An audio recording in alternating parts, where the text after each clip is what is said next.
What up? All right, we're back for another episode of Closing Conversation. Can we call it episode, Brandon? I think we can.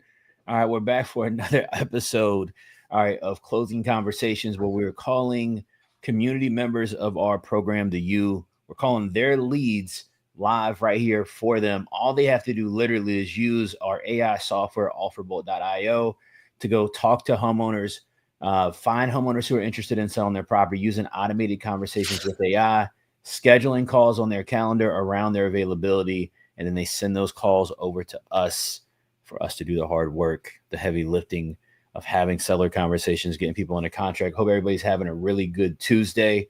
It's time to rock and roll. Brandon, you want to introduce yourself, man? Let people know who you are. Chat, if you're here, give me a fire emoji, lightning bolt emoji. Send this to a friend. Hit like, share, subscribe, whatever all the buttons are here.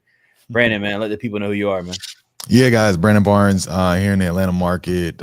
Super excited to be here as always. And this is for you. This is for you to learn how we go out and have these conversations so you can go into your own market and do this too.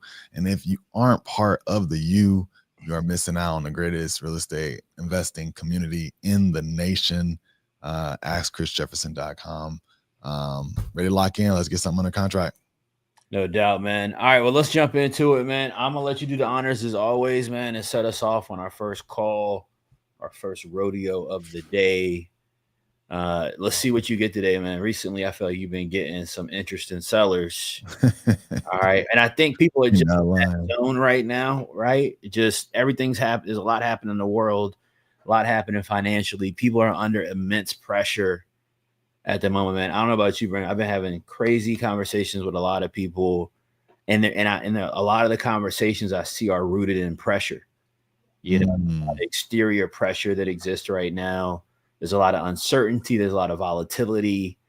I don't even want to say how much money I've lost in stocks in the last couple of weeks because, you know, if I talk about it, man, I'm probably going to have to go to the doctor to get anxiety medicine or something, man. But, you know, there's a lot of that existing right now. And if we're feeling it, then it certainly means that the sellers are feeling it. So I think we're going to start seeing an uptick rather in tough conversations, sellers that are frustrated, because what do we do with pressure? We pass it down, right? We pass it down. So let's see what some of these conversations look like. I see the chat is here. I see the U family is here. Let's get rocking and rolling, man. I'll let you do the initial honors, my guy. Yeah, let's get into it.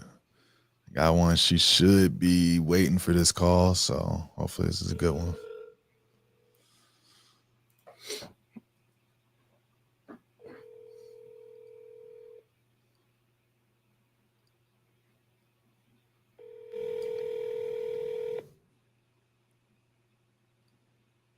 This call may be recorded for training purposes. Hey, Miss Neffy. She hung up with the quickness. Hey, I just tried to call back. All right. This is hopefully she gets this and picks up.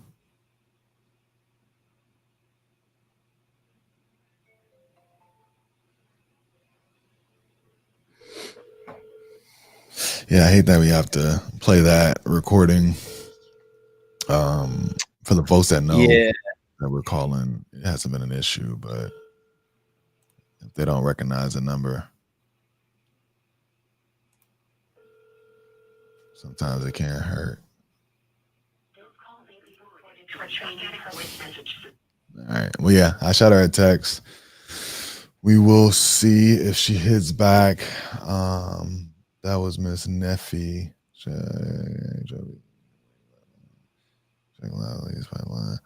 Cool. Okay. I'm gonna switch over to some of the new leads that just came in over the past few days.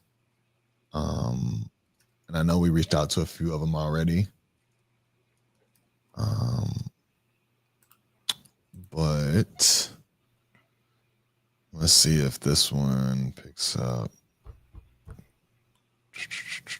I'm pulling up some stuff here myself. All right, I'm going in. You're in New Live. No, I'm taking care of the HOP Live new. All right, bet.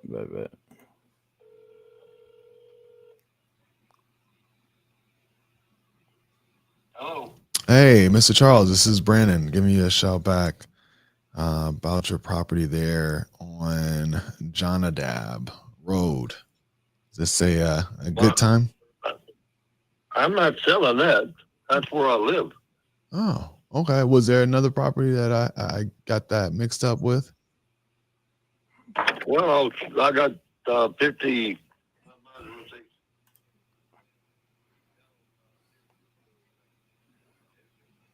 Okay.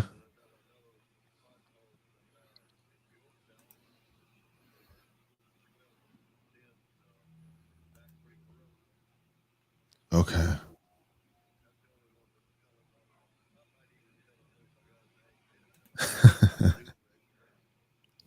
Oh, look, I love duplexes.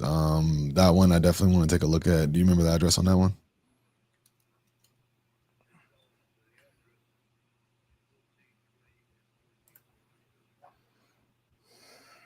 What was the street name?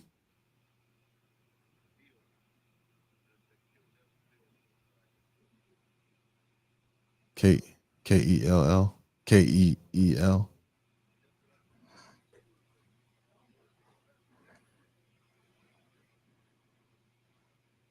Ah, okay.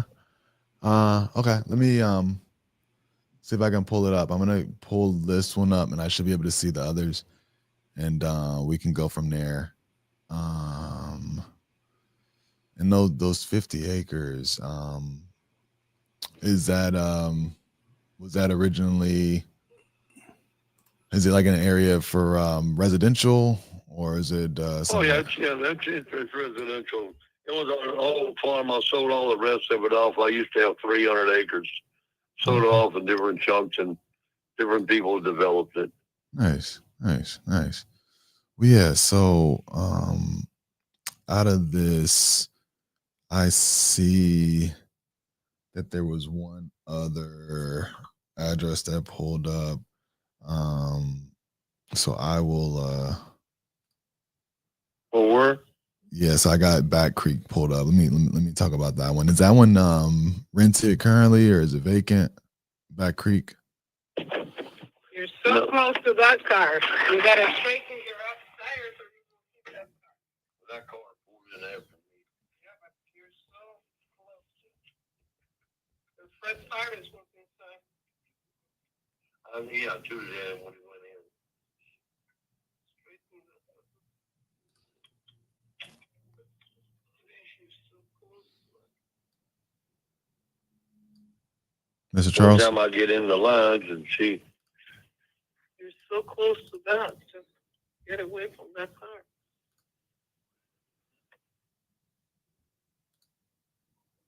You have plenty of space until you're out. Keep on, Chuck. And now turn.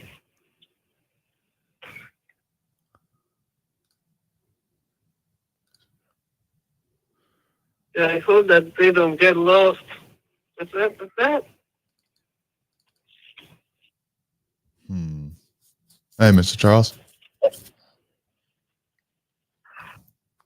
Mm. Sound like he was parking somewhere. Might have to call him back. So he gave me two other addresses, but the one with the 50 acres, I'm gonna have to look up or call him back. It was kind of hard to understand him. And then he had another duplex. And he said it was like on Kill Road. And I asked him to spell it, and he said something about where flight was invented. Which where is like the Wright brothers? I don't know what he was talking about.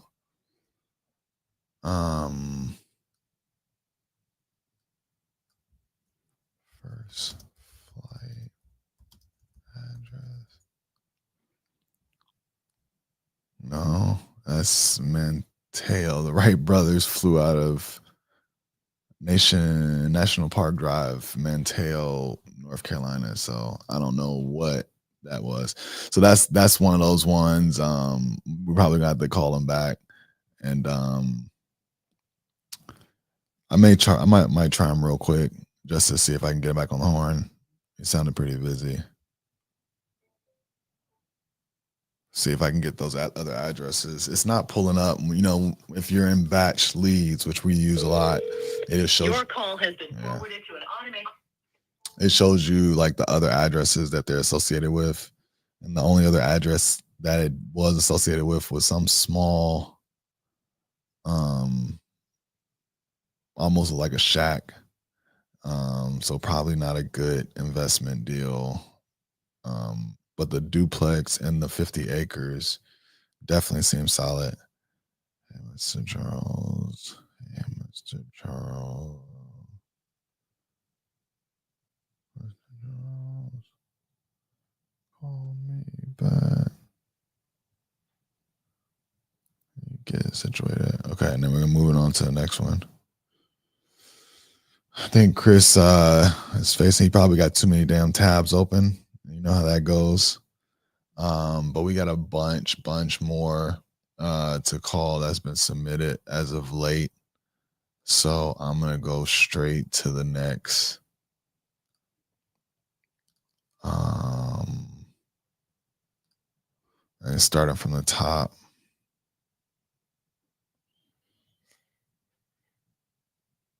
Miss Angel.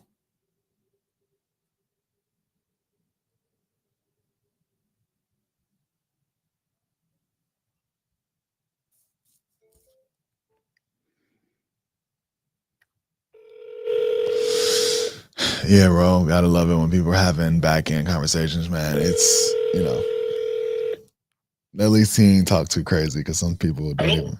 Hey there, Mr. Porras. This is Brandon giving you a shout back about South Warren in Columbus. Is this a decent time to speak? Hello, hello. Hello. Hey, how's it going? All right. Hey. How can I help you? Yeah, this is Brandon. I was giving you a shout back about South Warren. Wanted to follow up with you. I think you spoke with my partner recently about the property. Let me know that you were interested in an offer. So I wanted to give you a shout back and see if this was a decent time to talk about it. No. No? Nope. Are you thinking about selling at all? No. Okay. Is it something that I can reach back out in the future, you know, later date that you may be interested? Okay. All right. Well, we will make sure to remove you. I think you had spoke with my partner Steve back on April 5th. You had an asking price of like 120, 125, long-term tenants. It doesn't ring a bell. Yeah, I think I talked to somebody, yeah. But it's been a long time, so. Got it. Has anything changed since then? No, but I mean, they called me if I interested in selling. And I say no. Okay. All righty. Well, look, maybe I'll reach back out in the future. A few months down the road. You know, I know it's tenants are month to month and things happen. Sometimes, you know, they decide to move out and you just say, hey, I don't feel like getting it rented back again. Do you looking for buy or you just looking who is desperate to? No, look, we purchase, we do, you know, buy and hold long term, we do fix and flips. So we'd be looking for ourselves. Okay. You know, every once in a while, if it doesn't work, we may work with a partner, right? And you know, work out a deal. But everything I look at initially, I'm looking at for myself to see if it's a good opportunity for us. And between me and my partner, we have like 20 plus years of experience doing deals, you know, new construction, fix and flips, as well as rentals and multiple markets. Okay. Yeah. that's good. Okay. Well, yeah. I've been looking around at the other comparable home sales in the area. Hmm. I don't think Yeah. your asking price is too far off, especially if it's in solid condition. Um, of course, I don't know the details. I know you've had it for 7 years. Maybe the tenants have been in there 7 years. Own the property for 7 years. Okay, roof is old. Yeah. Requires cosmetic roofing, original condition. And you were thinking about 1031 exchanging it into commercial property? Well, I'm trying to find a commercial property.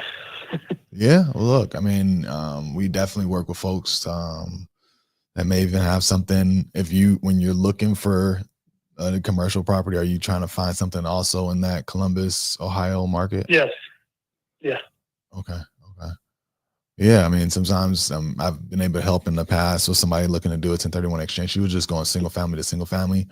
And so I was able to present some other opportunities for her that she successfully closed on. As far as commercial, between me and my partner, we definitely work with a bunch of commercial investors, agents. I can even put you in touch with somebody to help find that next investment vehicle for you. Are you looking for something like mixed use, multifamily, something residential, or No, just it's like a commercial product multi-use. say that again?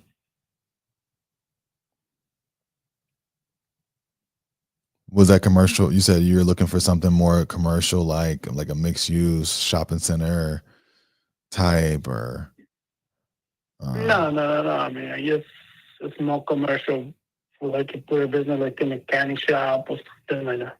got it. Okay, like a mixed use commercial. Okay, well, yeah, we may be able to source up some opportunities for you.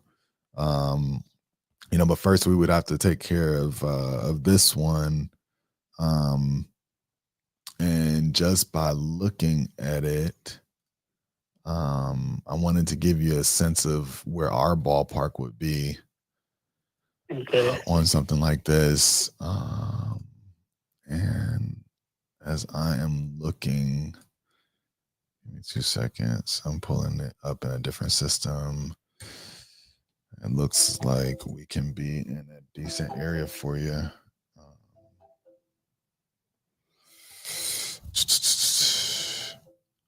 You got a really good deal on this. Yep. I bought it for like $15K. That's gonna be like a 10x return maybe here, which is great. It seemed like a savvy investor. Did you do any work to it when you first bought it? Yeah. I had to pretty much redo. No, everything, but I mean, I think they put new furnace, I don't remember if I put hot water tank, if it was there, and a lot of cosmetic. Got it.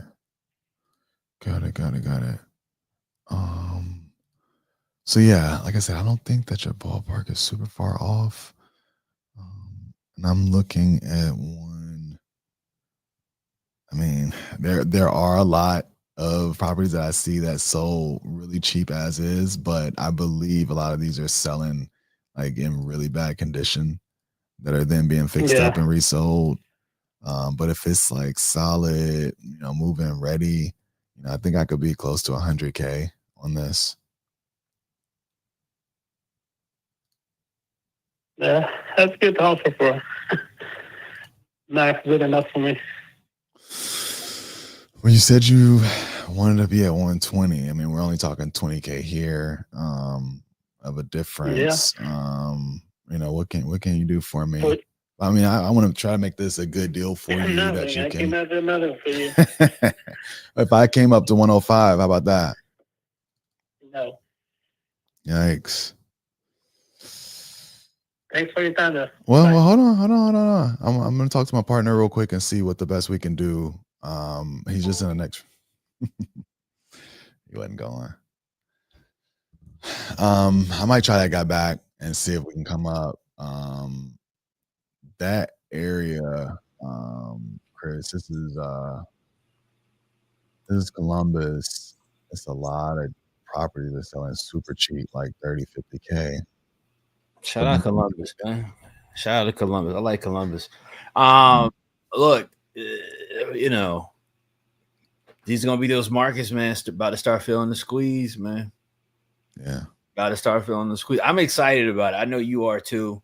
I think a lot of people that are new to real estate probably have a lot of uncertainty around the type of opportunities that are getting ready to come up. Man, all the wealthiest people I know, you know, when they got wealthy, Brandon, what's that? on And the then when back, it on dipped, the back of '08. yeah. All of them, man. My biggest lender right now, he probably is watching this. My biggest lender right now, he just bought up foreclosure after foreclosure, property after property. And guess what? He did it all on seller financing, all of it during the recession, Mm, all on non recourse seller financing, and parlayed that once he got, I think it was 2012, he was able to refi into institutional debt, set for life, and you know. again, And it took him 2 years, 2 to 4 years.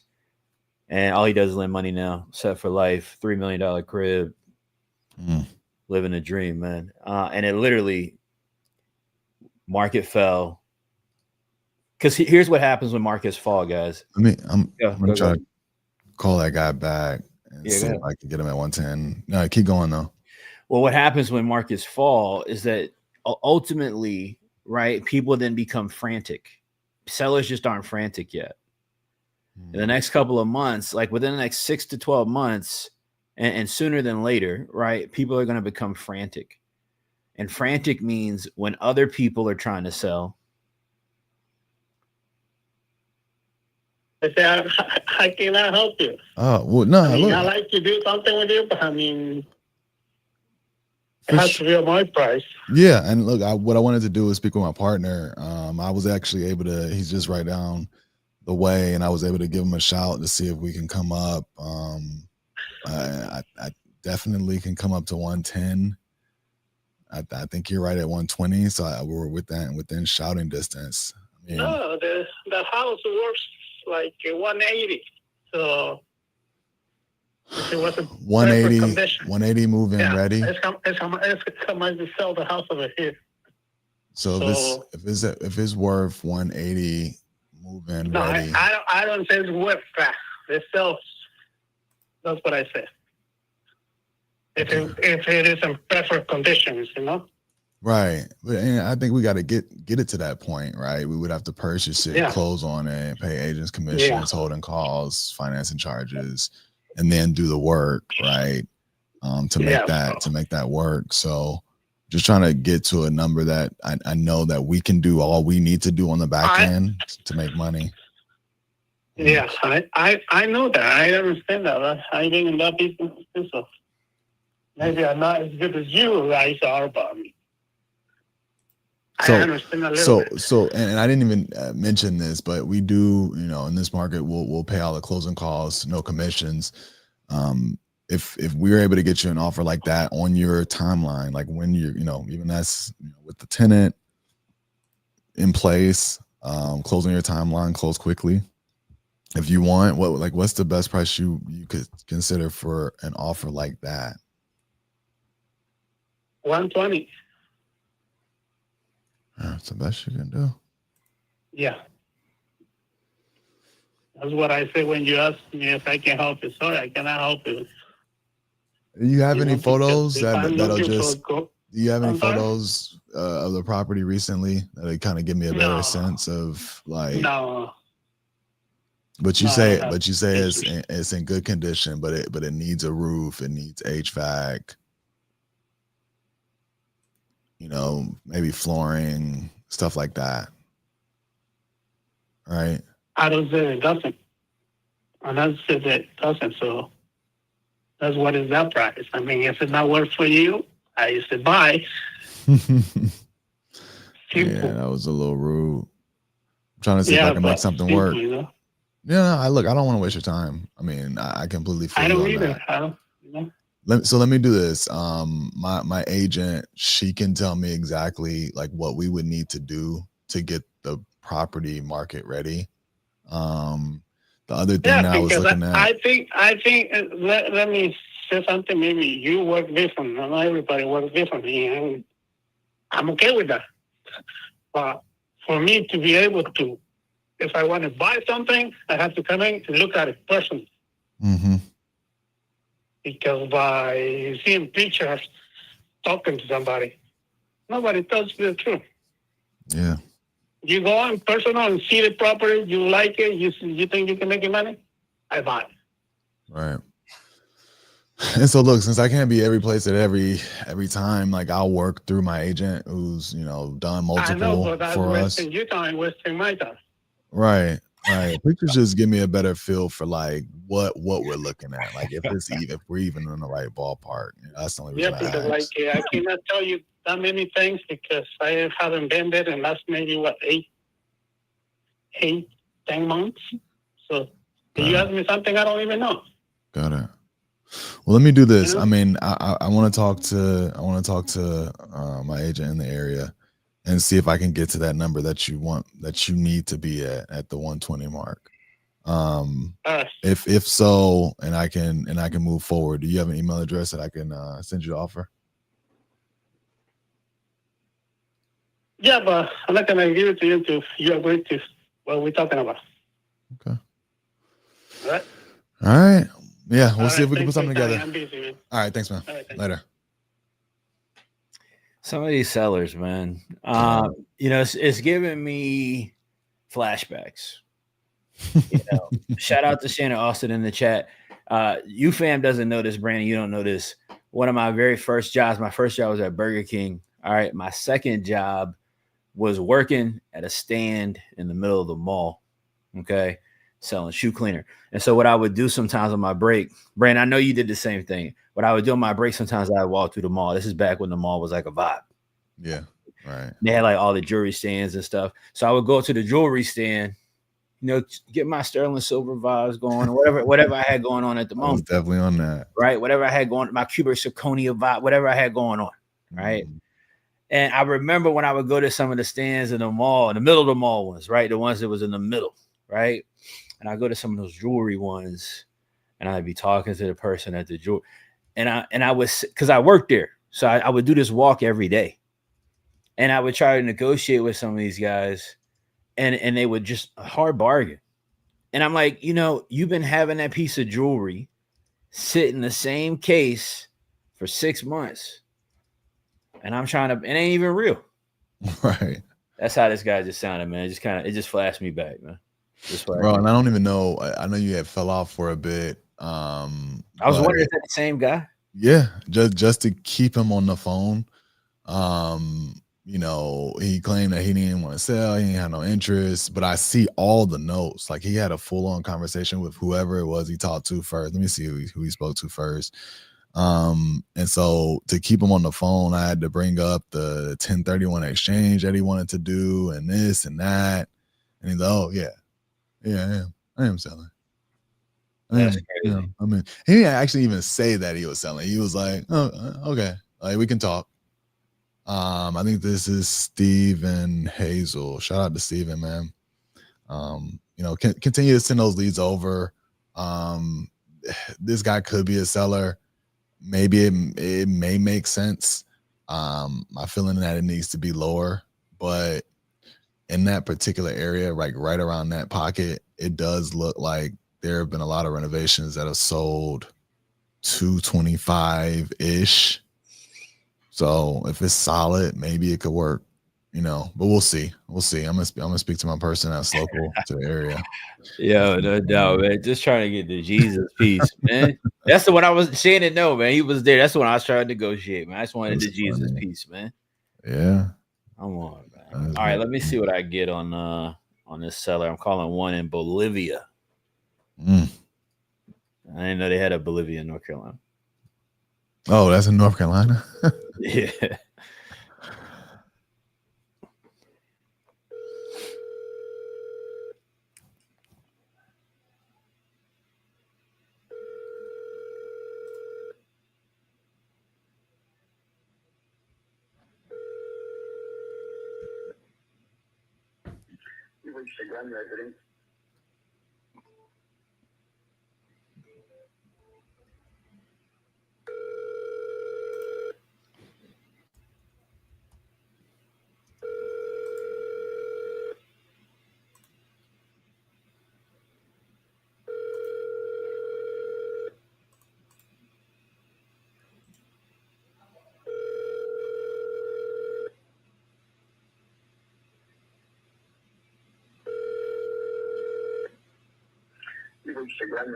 Let's try it one more time.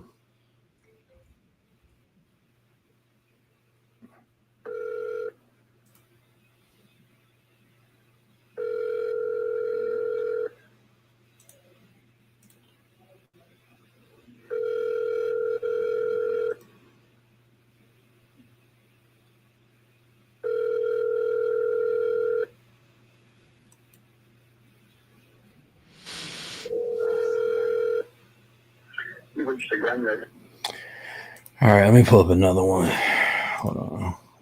Somebody say, yeah, that's the sticks. What's up, Malik? Bolivia is? Yeah. I've never heard of it, man. But it's Lex said there's comps out there. She said there's comps out there, so we'll see. We'll circle back up to that one. Let me hold on. My computer's moving slow.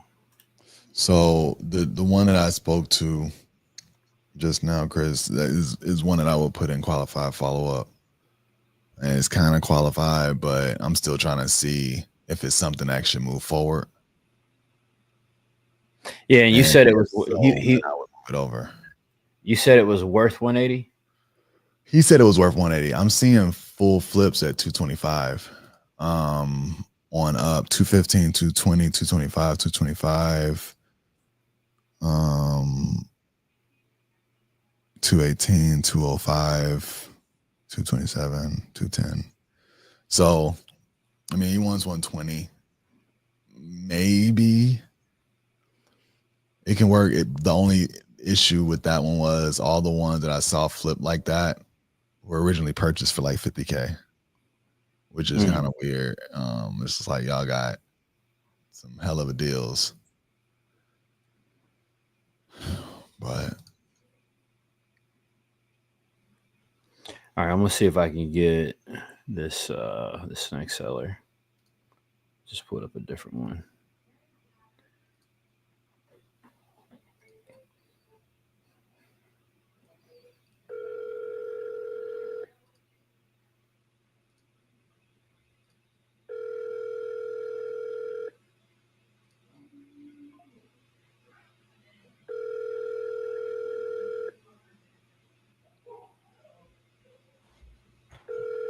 appreciate it, Shannon.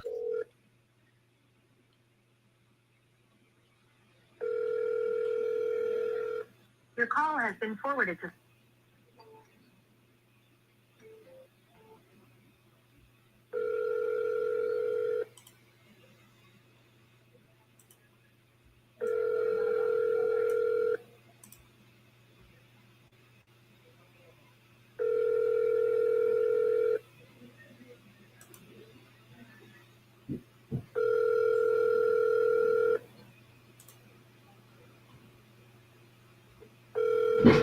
Your call has been forwarded. Another no answer, man. We gotta get a live call up. Let's see what we get. Let me try. Nephi call back. See if you can pull that one up. All right, hold on.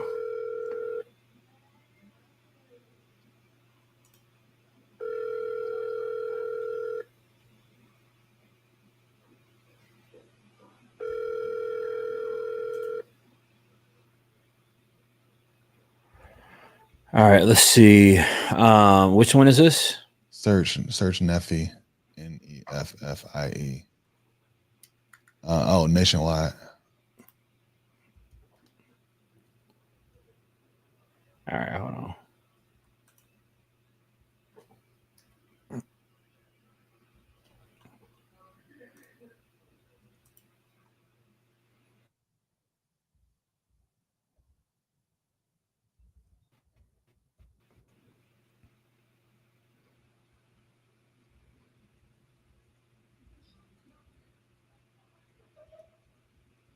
All right, Neffy. You said she just called? Yeah. All right, I'm about to call her. Just waiting for the contact record to load up.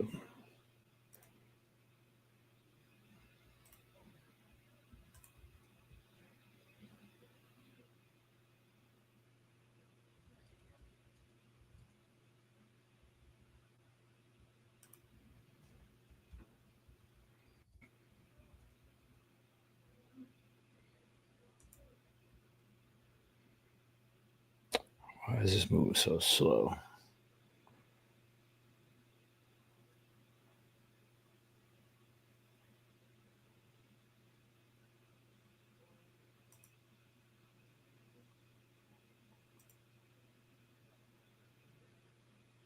My bad, man. I'm trying to get this thing going.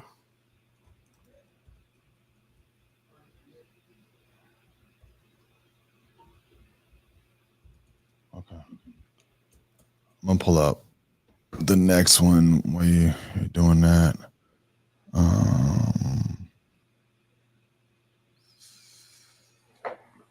right, let's see. All right, so this is in Memphis. Let's see. Asking price is 150.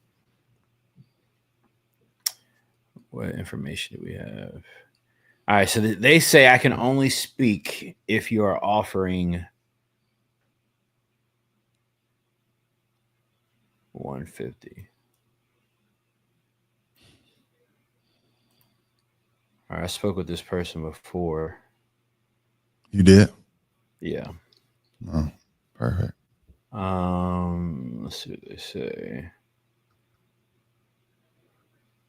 All right, I mean, my notes last time, the seller isn't serious about selling. Is looking for a retail offer.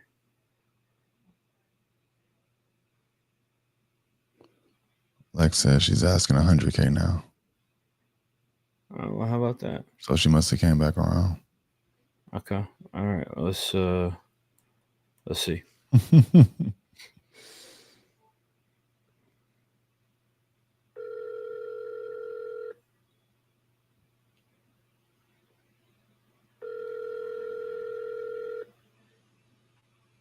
This call may be recorded for training purposes.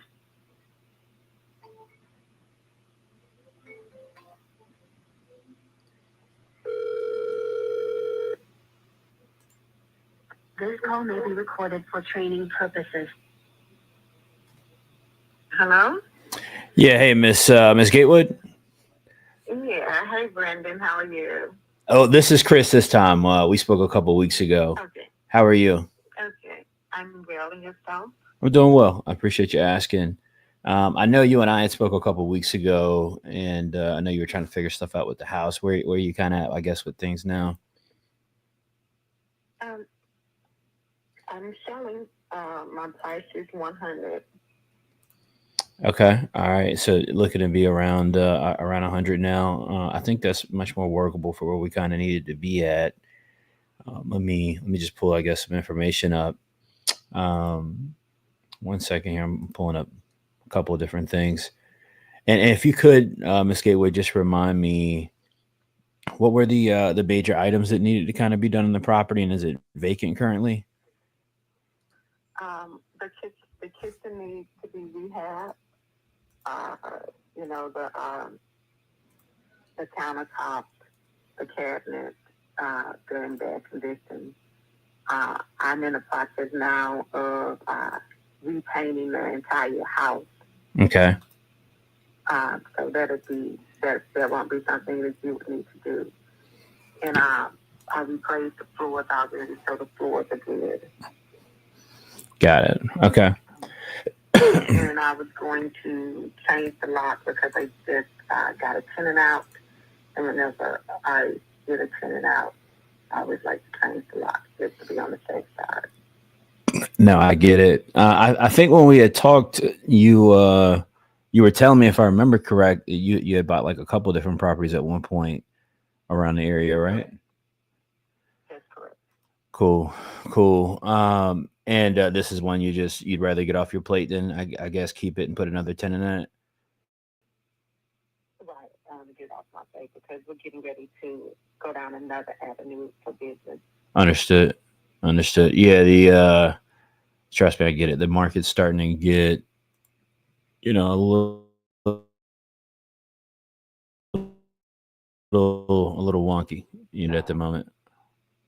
Right. So my husband and I are exploring a different business strategy right now, Oh, like in real estate, you mean, or something else? altogether something else. Ah, okay. Okay. And so that money is going to pretty much be my seed money Got it. for the new business. So that's why uh, I had flexibility, but I got to walk away with 100 in my pocket. To do what you need to do for the Right. other opportunity. And you're looking to kind of fully cash out, right? You're not looking to do like any sort of creative financing or anything like that, if I remember right. You are correct. Okay. Okay. Yeah, I mean, I think we're in the ballpark. I'm a little bit lower than you, so I'm trying to see while I'm talking to you. I'm kind of just trying to pull some information up to see what I could do to maybe get to where you're at and make something work. If you don't get the 100, are you kind of just gonna wait it out, or what's the plan? If I don't get the 100 from you, I've already talked to a couple of real estate agents. They told me if I go ahead and put the kitchen in, I could probably be able to put it on the market for around 125, 135. Oh, okay, And then I can just sell it. And with the commission that they get, I'll be able to walk away with a little bit more than 100. gotcha. Okay, yeah, I mean, there's a property nearby that sold kind of mid 100s. That's kind of similar. With with some work. So I hear you on that. Obviously, I'm an investor too, right? I want to be able to try to get in the deal and create some margin for myself, so that we can kind of get a return on our end, on it also. Yeah. Yeah. How quick do you need to close on it if we're able to do the 100? I'm flexible. All right. Reason I ask is, we do have, and I don't think we've talked about this, but we do have a way that we are able to increase our offer, but it is a delayed closing to get you the higher number. And how that kind of works is we would come in and do the repairs while the property is still titled to you.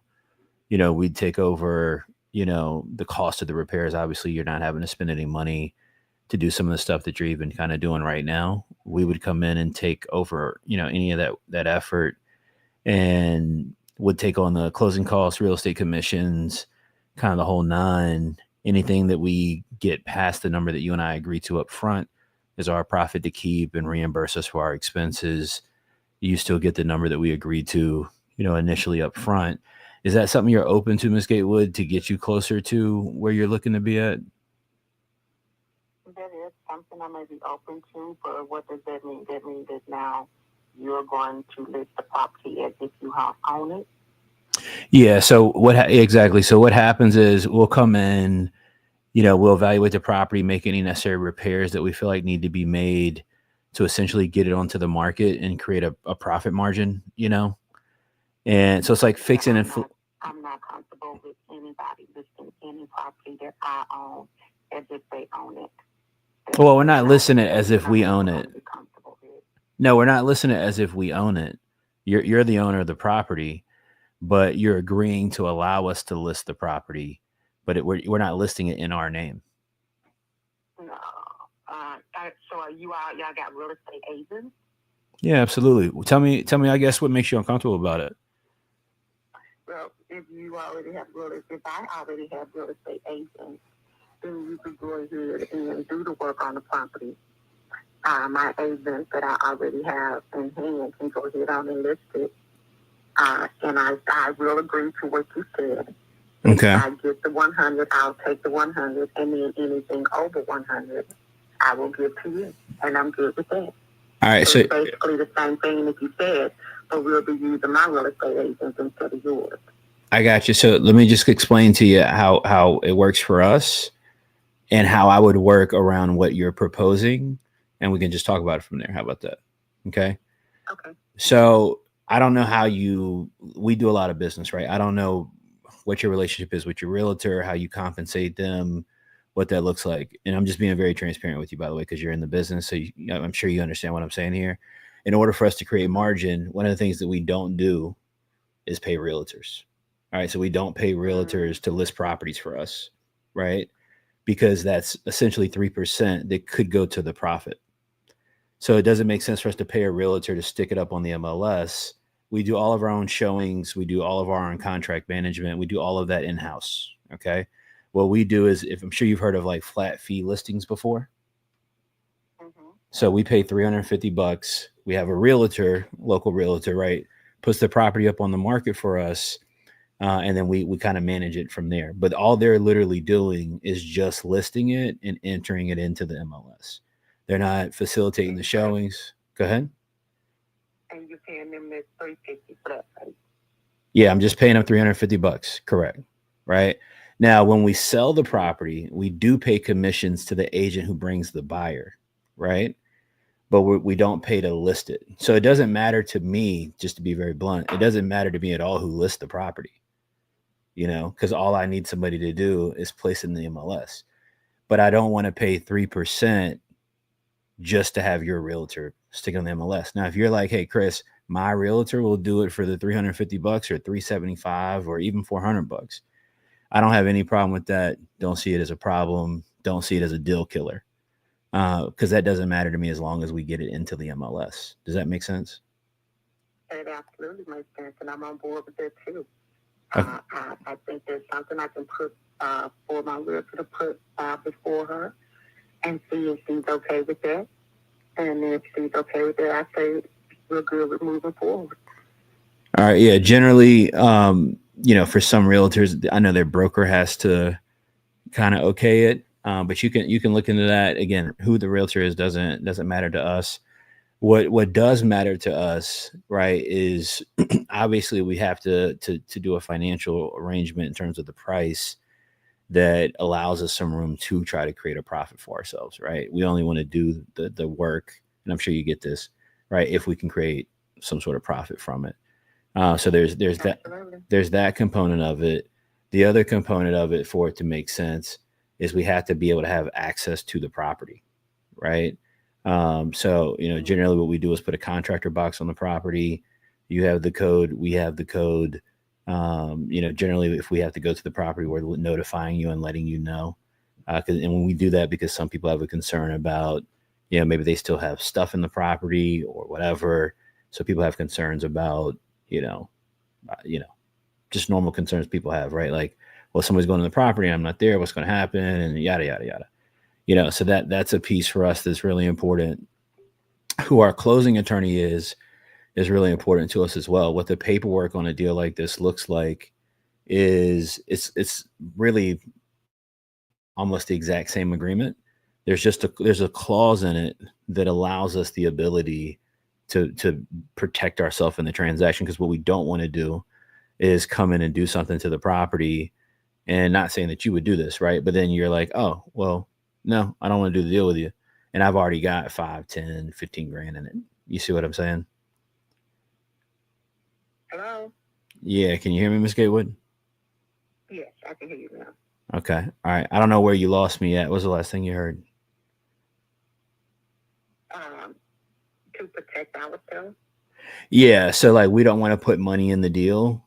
And then again, I'm not saying you do this, but unfortunately it happens sometimes in the business. And then we got the rug pulled on us, right? And we've now put money into this deal to get it out on the market and get it sold. So you can make what you need to make on it. We can make a return on our investment on it as well. And so to prevent that from happening, there's a clause in the contract that gives us the right to be able to do what we're agreeing to. So again, we're agreeing to a certain number with you. You're agreeing to allow us access to the property to do any necessary repairs to it, any necessary improvements. Maybe when we go to sell it, the buyer has a request for, whatever knick-knack repair. I'm sure you're familiar with that. We take all of that on. We take on the cost to list the property, that flat fee the cost to sell it, which is the buyer agent commission, and then the closing cost to then get it closed from there, right? So using your number of 100, and I'm going to look and see if, can I make that number workable in the structure? So just using it as a placeholder at the moment, right? Using your number of 100, say I'm able to go sell it for 130, right?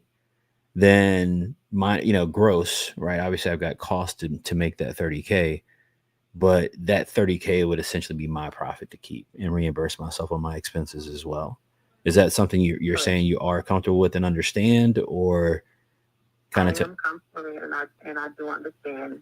I will need to read that contract because I want to know, for example, if we agree to audit and the property only sells for, let's say, right at 100 or 97 or 98, then am I still going to get mine? And does your contract say that I have to give you back what you put in? No, that's my point, right? That's my risk in the deal, right? But that's also why the upfront number is really important. You see what I mean? You're in the business. I know that you're aware, right? Obviously, the market's changing right now. Administration is extremely volatile at the moment. There's like a lot of uncertainty that exists right now, right?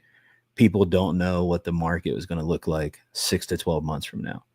And so we're in the business of moving quickly, not slowly, right? In our world right now, and I'm sure in your world too, right now, the world we exist in is not what it's been for the past 15 years. Right now, every day, the property loses money.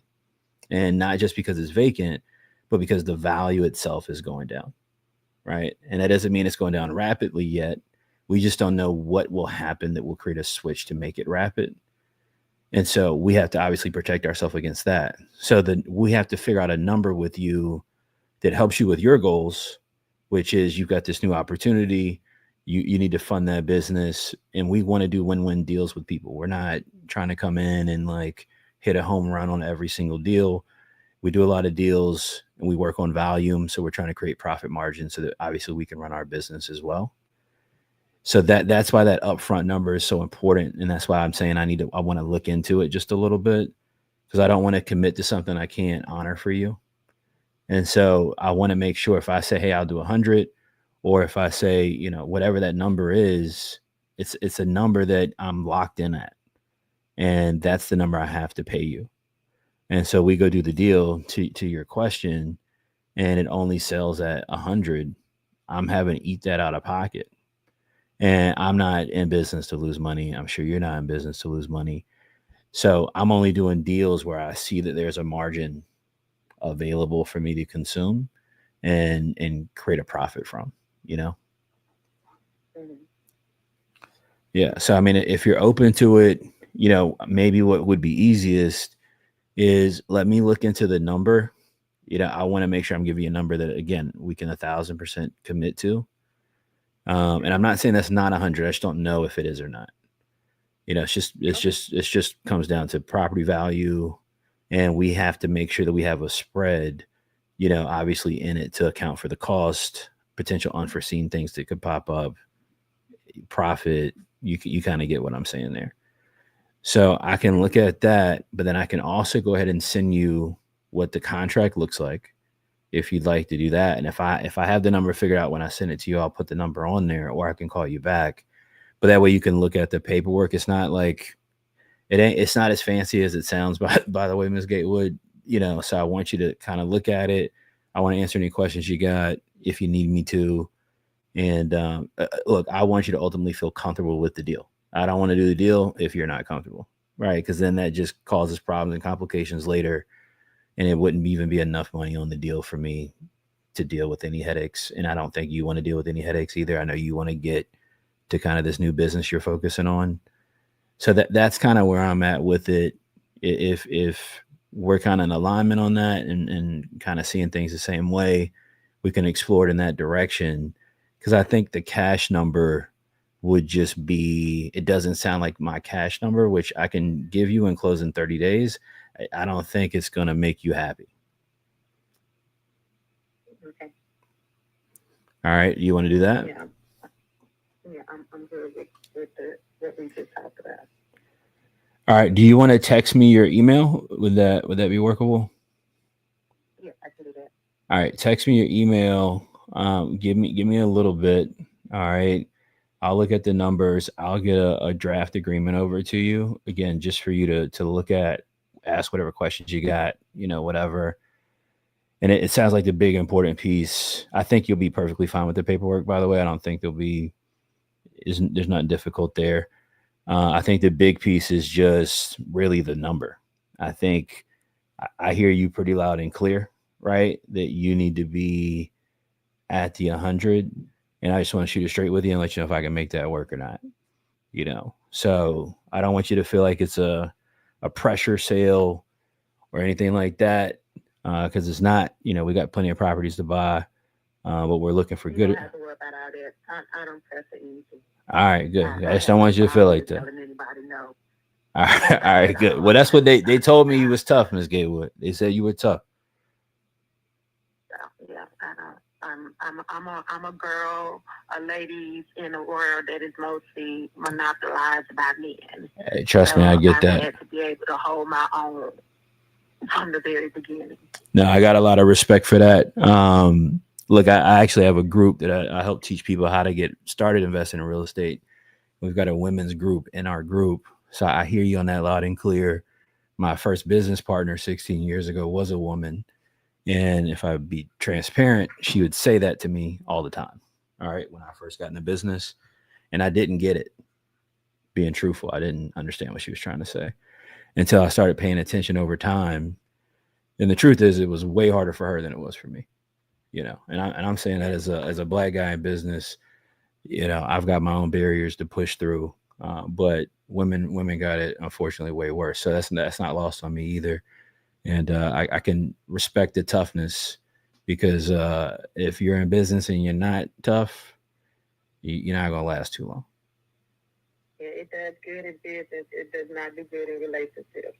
Hey, Miss Gatewood, trust me. All right, trust me when I tell you I know. Okay, trust me when I tell you I know. If I could find out, Miss Gatewood, how to translate business communication to personal relationships, I'd have a lot going on. But that business I got figured out, that I'm still trying to catch up on. Yeah. You know what I'm saying. No doubt. I do. All right, good deal. I'll text you my information, and then we'll get back with each other. All right, sounds good. I'll hit you up here in a little bit. We'll connect, and we'll see what we can do from there. Okay. Okay. All right. I appreciate you. Mhm. All right. Bye. Yeah, shout out to Miss Gatewood, man. Shout out to Miss Gatewood. Just had to let her catch one of them charged of vibes, man. I think that one is a good potential innovation. There's a comp at 157. She's saying she could do 100. I don't know what the inside of this looks like. That really is kind of the, what does the inside look like is really going to drive if it's a deal or not. I don't think she's going to be negotiable at the 100. She's already came down 50K. So to catch her on another price adjustment right away is probably going to be a little tough. So she's not a taker. She's open to the deal structure. So I think that we could have something on the hook here. I think this is Marie. Marie, is this your first potential deal? I think, if I'm not mistaken. I know you're pretty new to the group, but I think this could have a lot of potential. Really, the tail of the tape is just going to be, what does the interior look like, and can we make that workable or not? So I'm going to text her back, ask her for some photos of the property so that, I'll give you guys a quick hack too, by the way. I don't know if anybody else is doing this yet. This works so well. You can literally take pictures that sellers give you, and you can put it in the chat GBT, and you can prompt chat GBT to call out and point out to you what potential repairs the property might need, what's going on with it, etc. So if you don't have a lot of construction experience, or you're not able to really look at pictures and like develop an idea of what's happening, I've been telling y'all, man, make sure you're using AI. So we'll see what happens with that. Marie Good Lead. That's one that we've been following up with for 2 weeks. And yeah, looks like her energy is down, and it seems like she is willing to play a little ball now. So we'll see. Let's see if Brandon can unmute. We'll see what Brandon's got going on. Cool. Okay. So 1,400 square feet, and I'm looking at some of the other ones that sold nearby here in Tampa, just to get a feel for where we need to be. What I didn't see in the notes from AJ was how much you wanted to be able to sell this for. Well, if I'm selling to an investor, that's your call. I mean, if I sell it myself retail, I'm probably going to be in the 330 range. Oof. Okay. So the reason I ask is you're gonna see some comps that are actually townhomes. They're on the same street, but it's across the road. When they built the townhome community, they extended Limerick Drive. Yeah. And so those are bad comps. Well, you won't find many comps in my neighborhood. You actually have one. Have to go back. You got one right up the street. You got one right up the street at 4714. What was that? So no, I'm sorry, it's active. So it's not truly a comp. It's active at 340. But it's move-in ready. Looks like they did some updates, still carpet throughout. The bedrooms, hardwood or at least LVP, but they have it cleaned up and ready to go. So this one's active at 340, and it looks like they probably just, kept shape and then put it out there on the market. So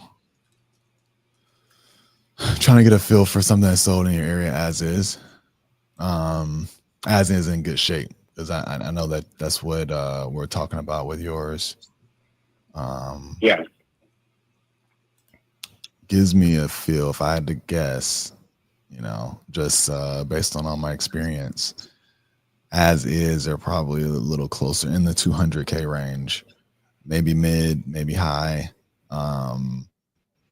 But that's kind of where I could see this being coming in and as is. If it hasn't had the updates, right? So it's solid, good shape, clean, ready to go.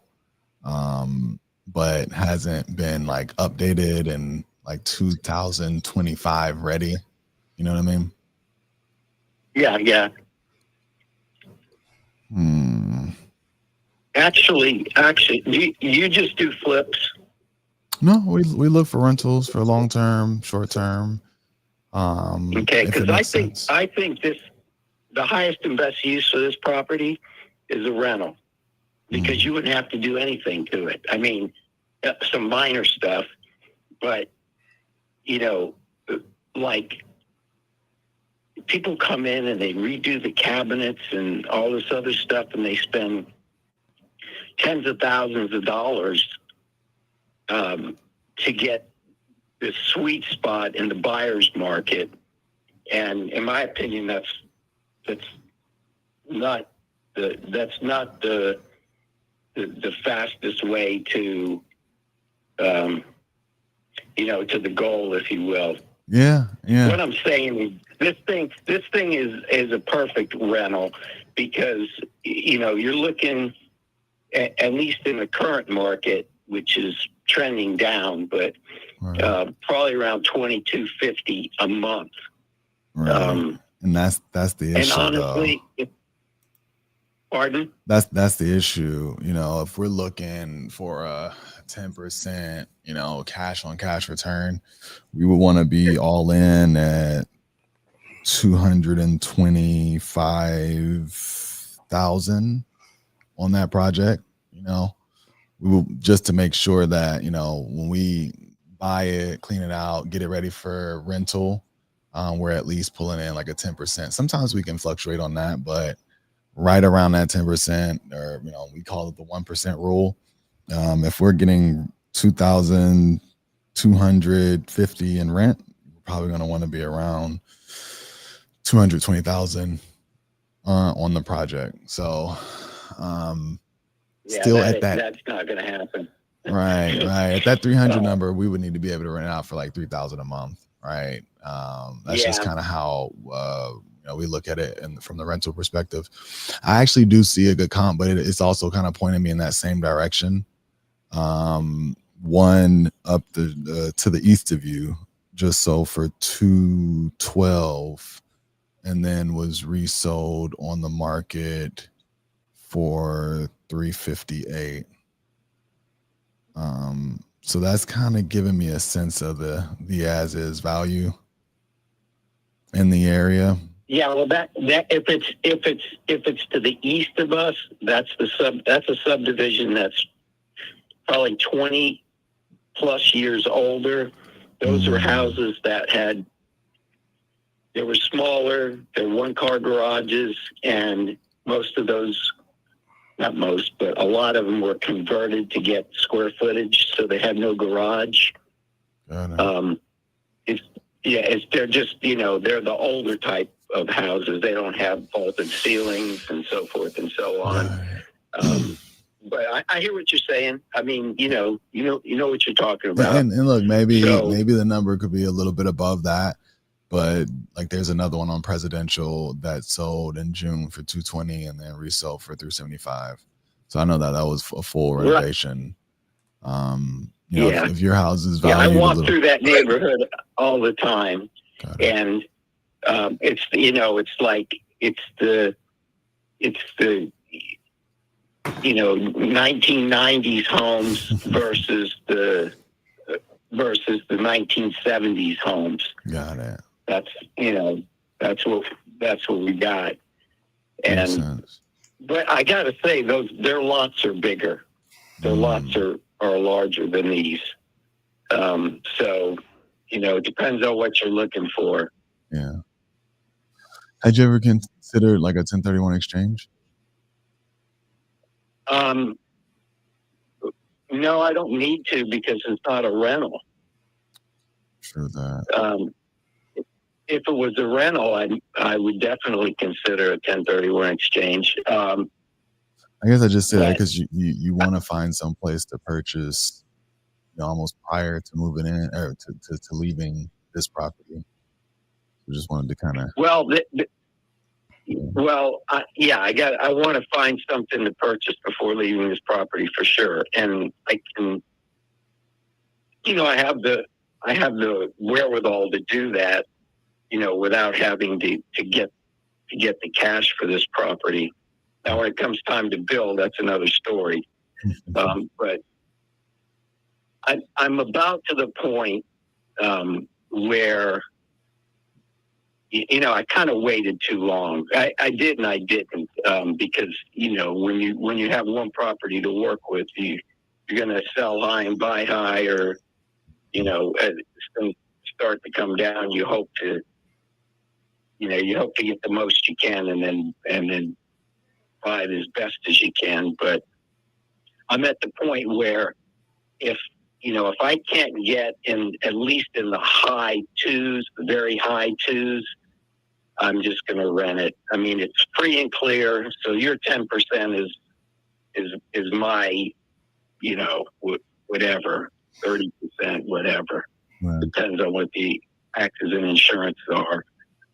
So, that makes sense. So let me do this. I'll dig in a little further into some of the comps to see what's the best that we can do, but it doesn't look like we'll be a good fit. I don't think that there are going to be many investors that are going to be able to make it work to get you close to 300K where you want to be when there's just a lot of as is that's in the low 200s. I hear you. I had two offers. I had actually three. I had one at 289, one at 295, and one at 305. But every one of those was like a little over 7 months ago.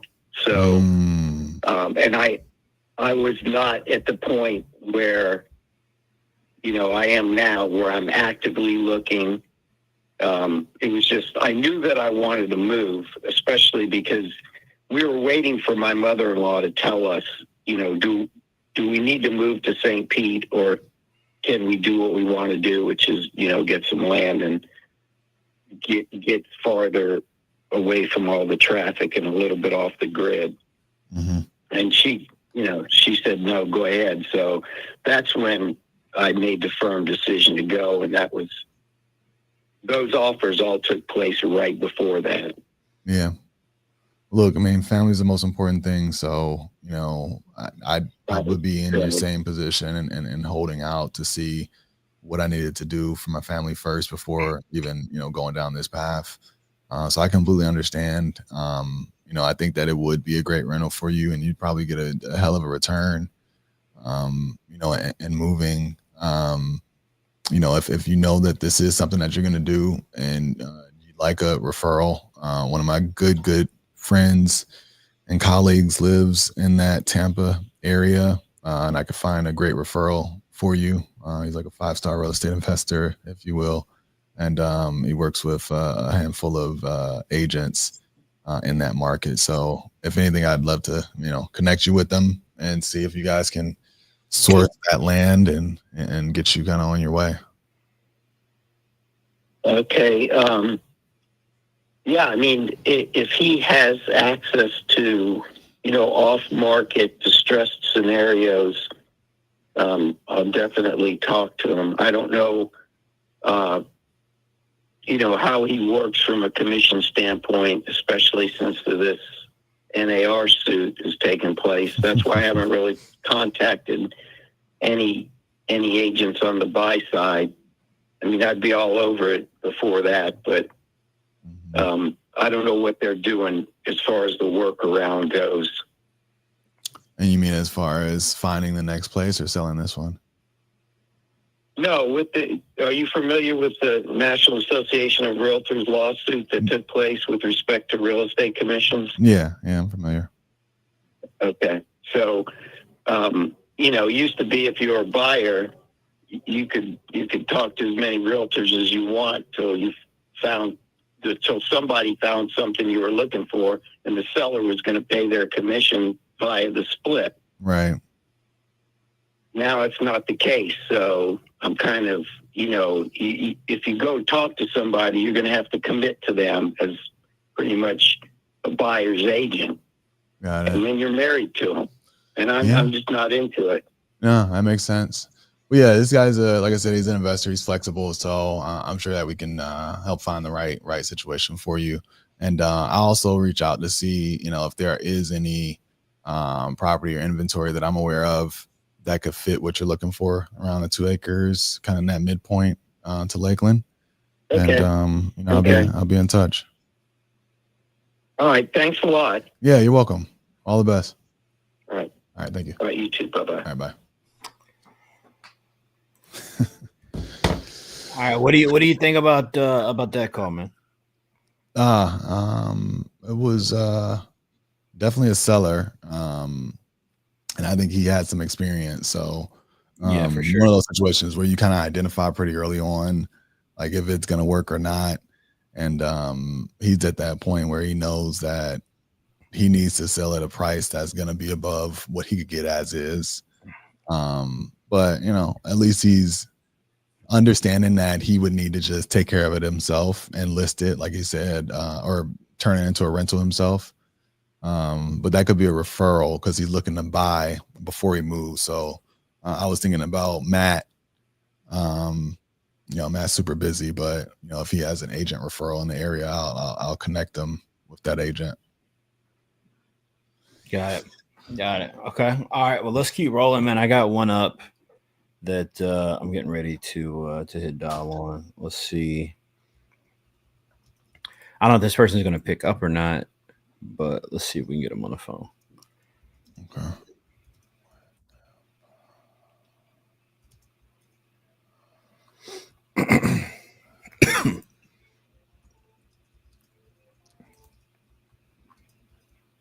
The person you're trying to reach is not available. At the tone, please record your message. Dang. Yo, Brandon, man, I don't know about you, but you ever had your phone cut off, man? Yeah, I definitely remember them days. And I was just every time I hear that automated message, it just flashed me back to somebody. You know, Yeah, I was the one though that like I was headed to AT&T as soon as I always had it, but I just tried to test my luck, be like, oh, they ain't same, gonna cut bro, that shit off. same, I'll be right in the car. same. Like, I'm like, what? nah, they gotta turn me off for me to pay the Yeah. bill, bro. They gotta turn me off, man. See, because I then ain't when they would going. turn it off, that's when you got to make that immediate payment. Yes. Because then Pay somebody both would call bills. you. Somebody would call, yeah, because it'd be the back to back. Somebody would call you and they'd be like, "Yo, I just tried to call you. Got this crazy message." I'm like, "What? When you call me?" I'm My like, phone acting crazy, man. you know, them iMessages still come through. Right. The iMessages still come. I'm like, "Hold on, you try to call me?" Like, man, it's a tech issue, man. Let me see what's going on with AT&T, man. You already know. Let me see what's going on. I don't know if anybody in the chat know what I'm talking about, man. It can't just be us, man. Can't just be us. They know. Right? Can't just be us, man.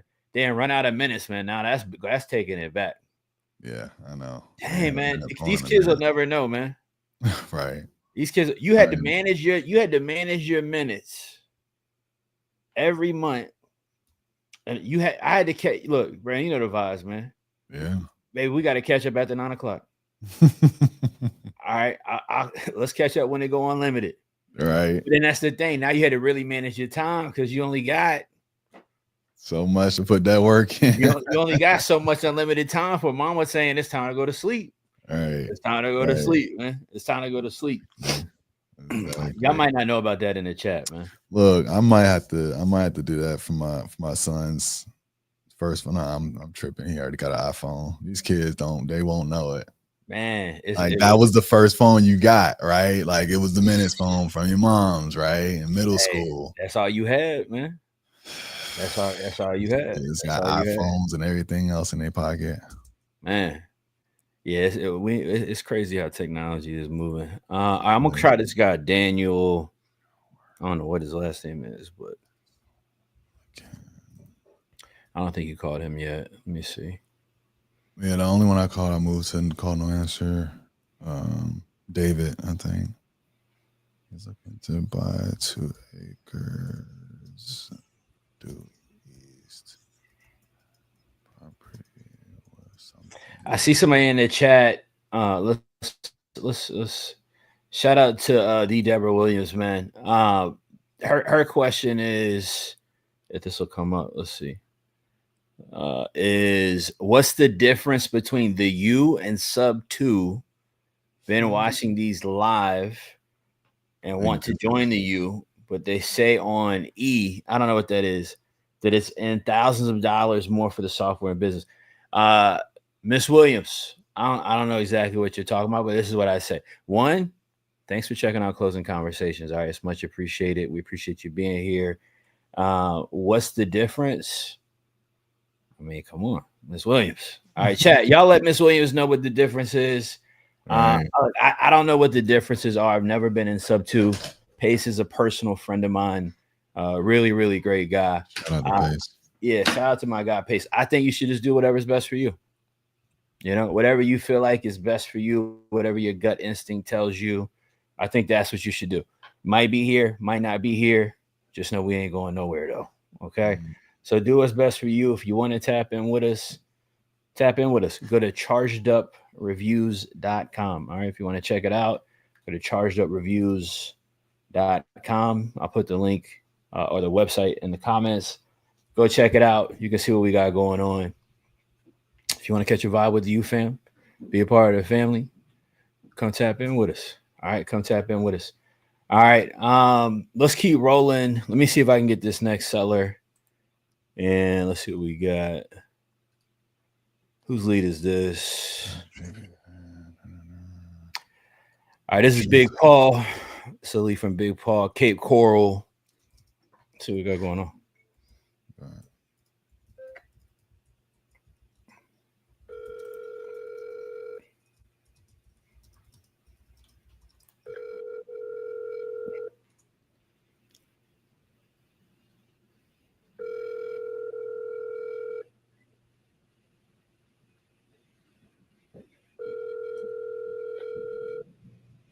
Telephone number 6. No dice. Let's see.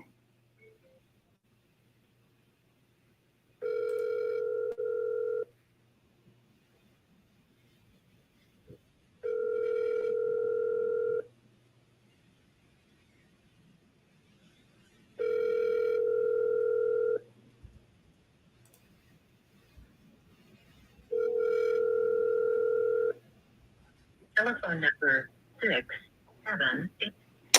Man, can we get a pickup? What are we doing? Let's get a pickup.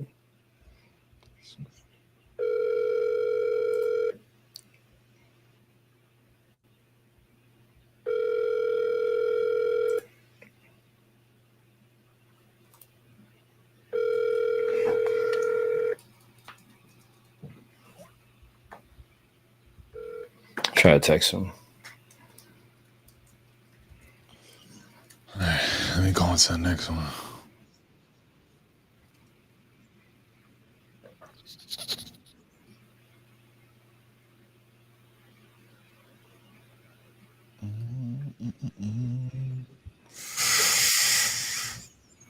What was that last name?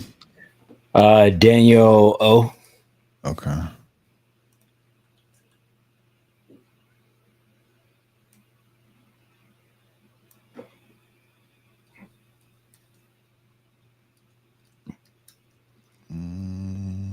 We got a Houston lead.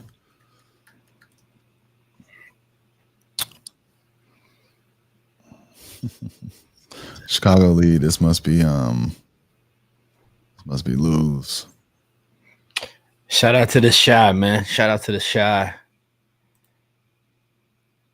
Why is it so expensive to close a deal in Chicago, man? Oh, $5K on an 80,000 deal is wild.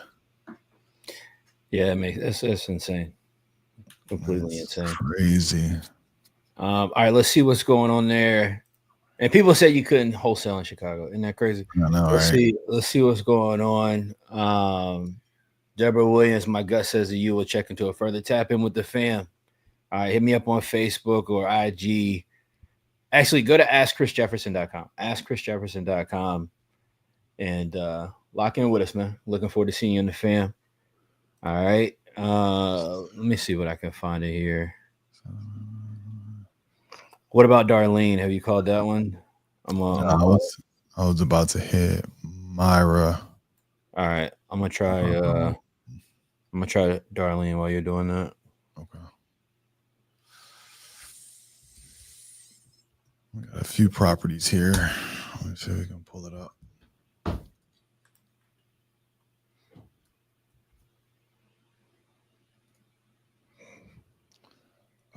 This isn't coming up. Try this other one.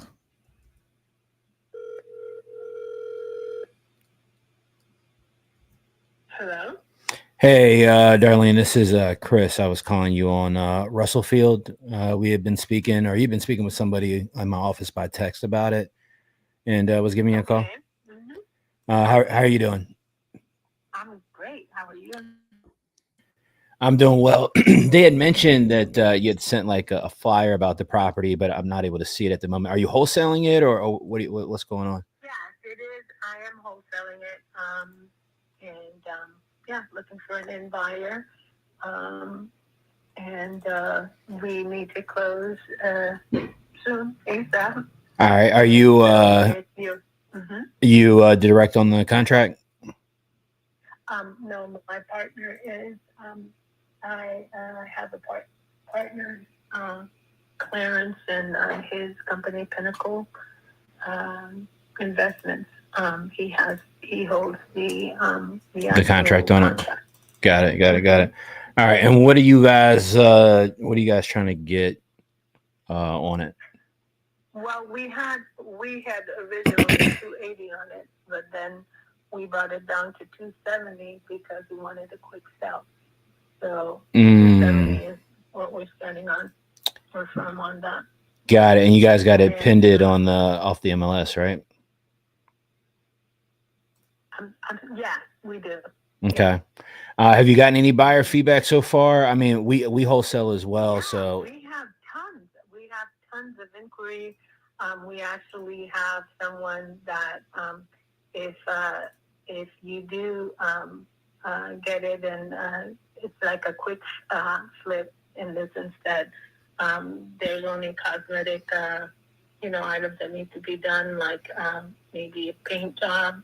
And upstairs, the flooring, there's a carpet that might need to be changed out. There's like some trash in the garage. I think I sent you an appraisal, did I not? they may not have they may not have sent it over to me where I could see it. We recently had an appraisal done on it in January, and it appraised for over 340. And we have someone, homestead buyer, that might be interested in getting it. So, yeah, it's a really good deal. We did the comps. We ran the comps. The comps were about, I think it was at about 380. For the comps, we have 3 comps that we sent over. It's on the flyer, and you can check it out. And it's a great deal. Okay. All right. Well, I'm gonna poke around on it now and kind of see what I can see, and I'll circle up to you, and I can certainly let you know. What made you get into wholesaling? I'm curious. Well, I do different things. I don't just do wholesaling. Like we, buy and flip. We buy and hold. My partner has been in this business for over 30 years. So he was a broker before, and so he has a lot of deals, a lot of property. So yeah. No, that's great. I'm not as seasoned as him, but he has a lot of experience in it. So he's kind of teaching me the ropes. But no, good stuff. We have a lot of deals. Yeah, he has a lot of property tools. So. That he's looking to get sold. Are you looking just in the Houston area? No, I mean we're nationwide, but I mean we do a lot of wholesaling as well. That's why I was asking you. Oh. Yeah, we do a lot of wholesaling also. And we do a good bit of wholesaling down in Houston, and I run a community teaching people how to get started wholesaling as well. So it's just was just curious. So you're looking for wholesaling. You're not looking to buy. It depends. We buy and fix and flip and rent. We wholesale. More so just depends on the numbers, right? What does the number look like? Yeah. And that kind of, for me, drives, what maybe the deal opportunity is. I saw it was pending on MLS, so I wasn't sure if it was still available or not. But it's available. Got you. Available. He has it pending because, it's actually pending. Sure. He's trying to sell it, yeah. Right, and you're looking to be at like I said, the 280. You said, correct? No, we dropped it down to 270. We had it at 280, but we dropped it down to 270 because we want someone that's motivated and that wants to get it. So we originally were going to sell it for 280, but we dropped it to 270 real quick. So.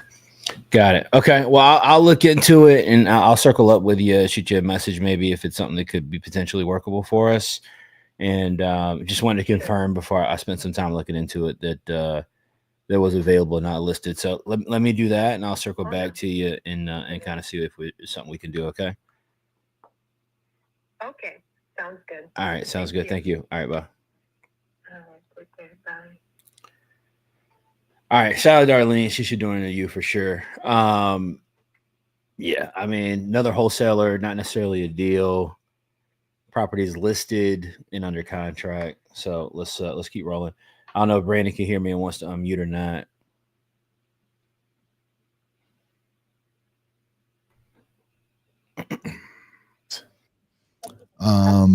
I think that you're asking a reasonable-ish price range.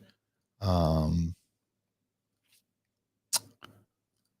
from what I see, I'll probably be coming up a little under where you're asking for this first one. I'm looking right now at Essex first. And just based on actually, let me go back to the notes. I think I saw that you said that there was a rehab budget of $40K each. If you were to keep them, what did you feel like that? That's high. I wouldn't spend more than about 30 on the whole building. We just did floors. Only thing I would do would put a kitchen floor down on the second floor bathroom and probably rehab the garden apartment and maybe do something to the roof. But not 40 each. I wouldn't spend more than 40 on the whole building. I don't know where she got that from. Okay, got it. And that's just to keep it as a rental, kind of rental grade appliances, right, all that good stuff. Right. Okay. Yes. Is it individually metered? Yes, it is. Okay. Furnaces too. Individual furnaces and meters. Yes. Okay, perfect. So they pay all their utilities. Okay. And how much were you getting for rent? Do you remember on $1,600. Plus they pay their own heat, for each unit. Okay. For each unit. And then on the other 2-unit one, $1,600. Yeah. $1,600 on that one as well. Yeah, that's a 3-bedroom as well. Okay. Okay. Cool. So doing some quick math. Is there what? No, I was doing some quick math. Yeah, I think you have a reasonable price. On this first one, I'd probably be trying to be as close to 300 as possible. On East 70th, on East 76th, I might can get to 120, 130 there. We were looking at another one. Yours may be in better shape. And so, I might have a little bit of wiggle room. But just kind of based off of that, kind of my initial glance over it, am I even in a ballpark where it makes sense to continue to dive into looking at this? Sure, sounds good. Okay. I think she also gave you my email if you want to send an offer. Yeah. Let me see in the notes. No, actually, if you can,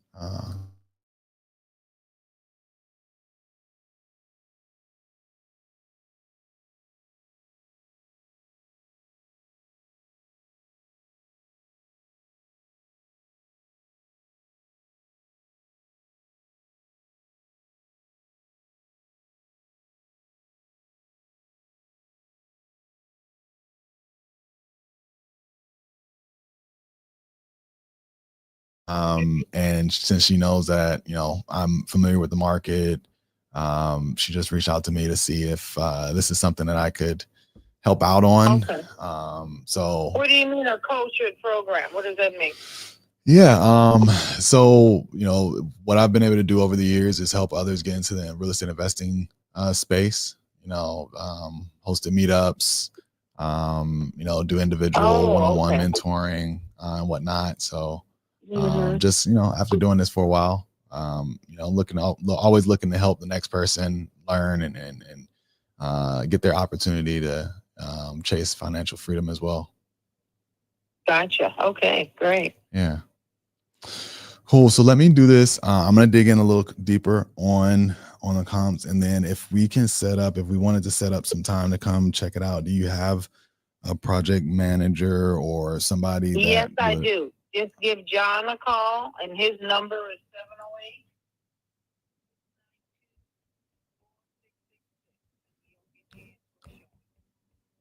708. Okay. Last thing, any specific terms, contingencies, anything that I would need to be aware of when putting the offer together? 76.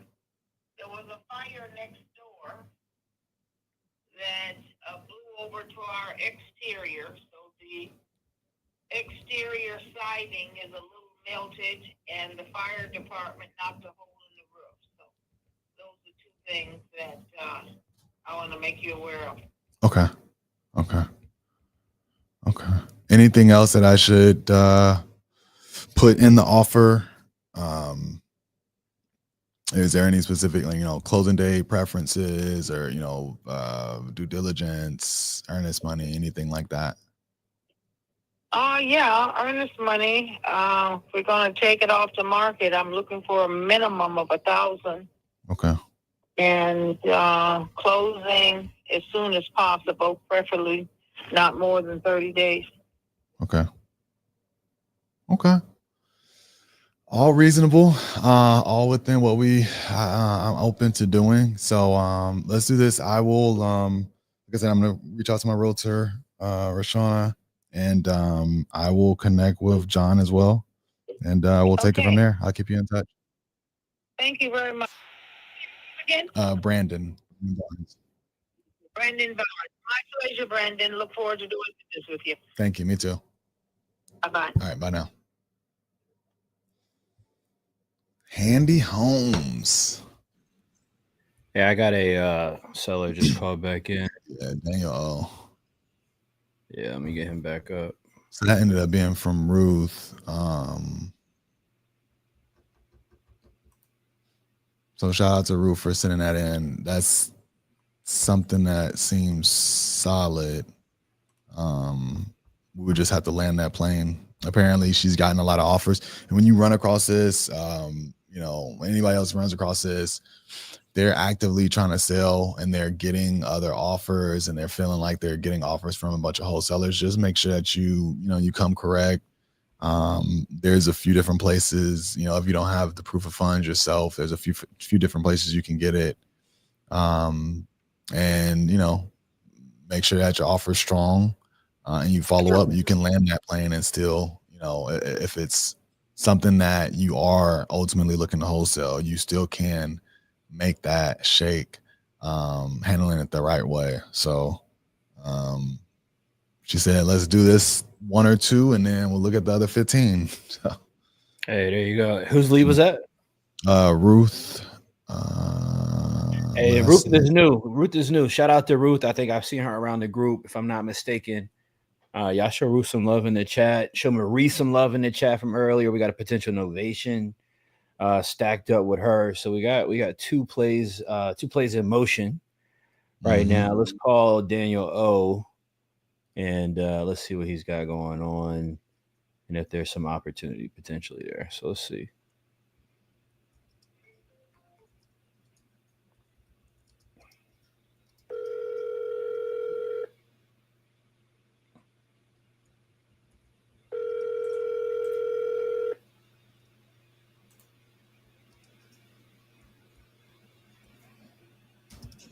Hello. Hello, Stan.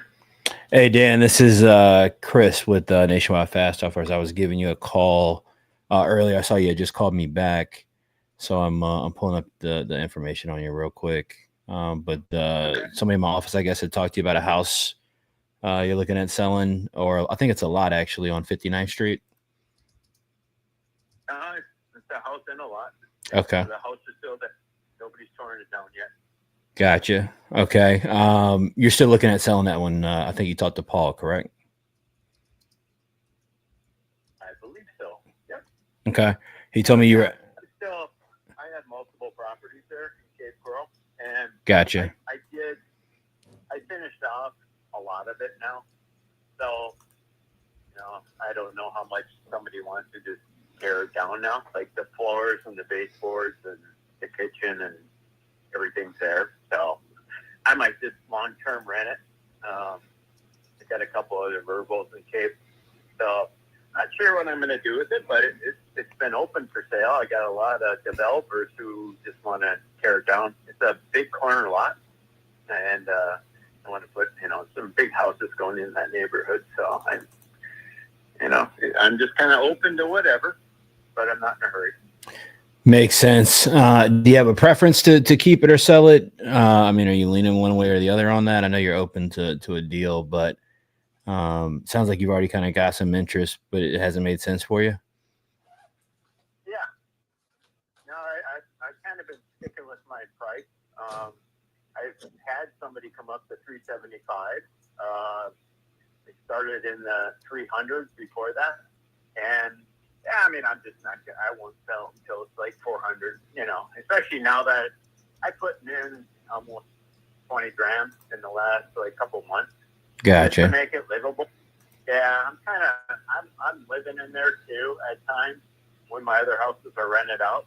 So as soon as a verbal goes on or whatever, especially in the wintertime, like I stay over there, so I kind of had to finish it out as much as I could. So I Gotcha. could live there. So yeah, so it is what it is. But yeah, but I'm always open. Let's see what happens with the market and everything. I think things are coming down a little bit. I'm trying to buy a couple right now that I'm not sure where this is going in Cape Coral here.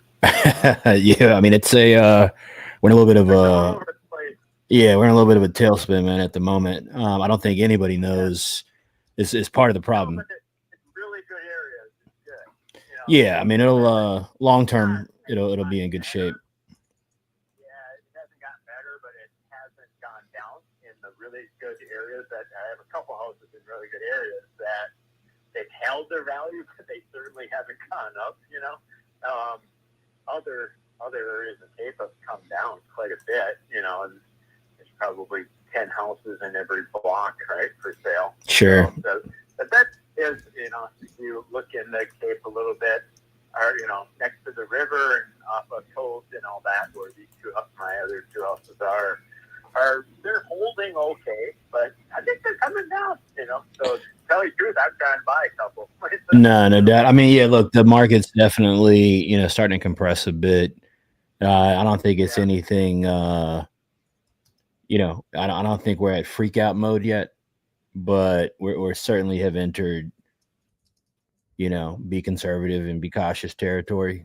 Things are starting to pull down. Rates are still kind of 6 to 7%. It seems like we're going to be there for a good bit of time, and we don't know what's going on with the administration and kind of we don't know what it's looking like day to day. Really. I guess you guys can just keep it in mind. There's a gigantic development going in across the street. I don't know if you know about that. Yeah, I'm actually looking at some of the information on it right now. Yeah, I guess the big question for me, man, is I'm interested in it. I'm really interested in the property. I mean, you kind of know what you got, man. I mean, you're right there by the canal, like you said, the location is phenomenal. I guess the big thing for me is just simply, obviously I'm a builder investor, and, I'm in the business, obviously, of turning a profit and making some money. I know the property needs some work, and I know there's some upside potential in terms of, the side lot as well. But realistically, you sound like a pretty smart guy, knows your stuff. I mean, and an investor also. I mean, is there even any room in the deal for me to come in and create a profit and make some money at the 400? No, not right now. Maybe, come to me in 6 months. I would definitely just hang on to it. So I mean, every one of my properties are all paid for, and it's not really costing me anything to keep. And I'm able to rent out most of them and stay in some too. So you doing Airbnb or? Yeah. Okay. All right. Makes sense. Are you interested in this one on 59th? Do you have any interest in holding paper on it and taking payments, or you would only want to cash out on it? I don't really. I've done the whole thing before, and people crap out at me on the whole, So are you talking, you're going to be the owner, or am I going to be the owner, and they're going to make me payments like a bank, or what are you talking there? Yeah, I mean, I'm talking about where you're essentially the bank, right? I'd make a payment to you every month, and obviously the note is secured by the property itself, but that allows somebody like myself, right, to come up a bit on the price by kind of eliminating a higher cost of money if I can work out a reasonable rate of interest with you. That makes sense. That way you collect the mailbox money, not a property you got to worry about putting more money into, that kind of thing. But I'm really interested in the area, and I'm looking for something personally, in the area as well, which is kind of why this one kind of caught my eye a little bit. So that's kind of my thought. I just think the 400K price sounds like you kind of know. It's just for somebody like me is a bit of a tough price. Just because a regular person off the street is willing to buy a house and have no equity in that house when they buy it. Somebody like me is not looking to do a deal like that where the equity is squeezed when I'm in it. But that's kind of where I'm at. I mean, I'm interested in it. I just don't know if it's in your wheelhouse or not to kind of talk through a couple alternative options that could make sense. Okay. Yeah. I can talk about some of those. And so, I've done like 3 or 4 of those in the past. Oh, okay. All right. Haven't worked out great after. I mean, they work out great at the beginning, and people don't make payments, right? Where do you feel like they went? Where do you feel like they went left? People lost their jobs or whatever, right? Like it's, I got you. I don't think I want to be a bank anymore. Like I had squatters and COVID in some of my houses. Hey, don't remind me, man. Don't remind me. I didn't get rent on one house for 2 years, man. It was COVID was brutal. I had $1 million house that had a squatter, and I never got rent for like 2.5 years. Geez. So yeah, so it was tough, right? Like, and I collected against them as far as the verdict, but I never.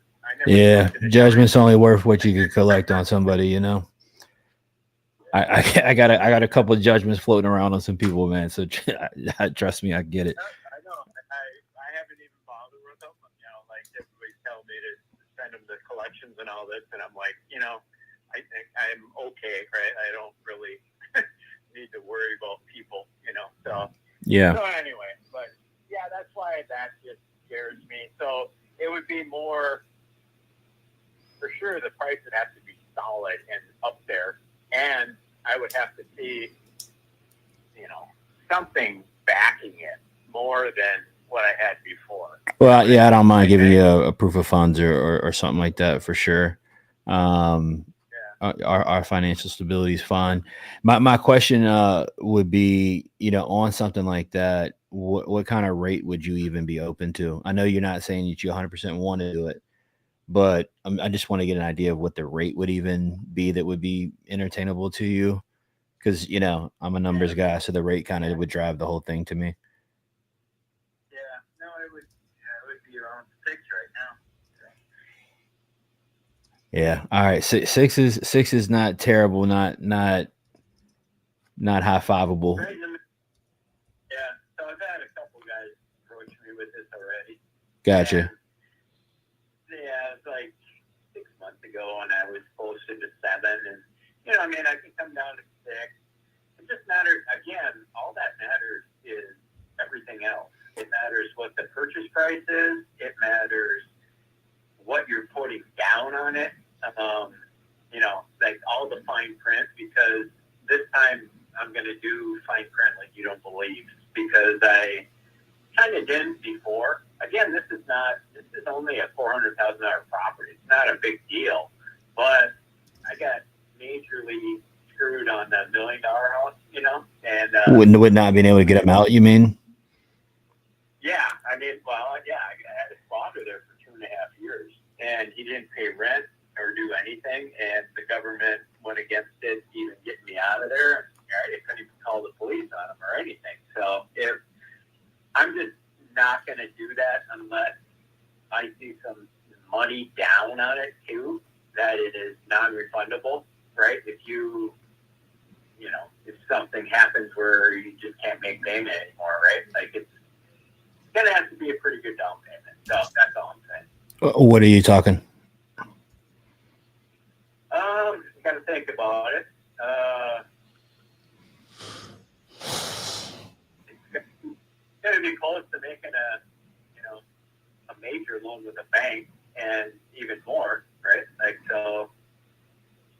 Yeah, I mean, at that point though, it just makes sense to pull traditional financing for it, right?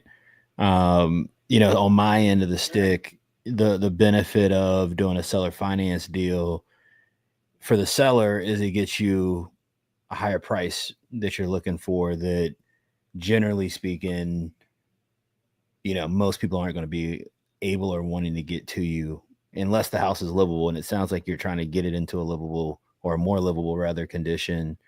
But you know the drill, man. People are looking for. You're doing Airbnb, so I know people are looking for bells and whistles. They're looking for, nice kitchens, nice flooring.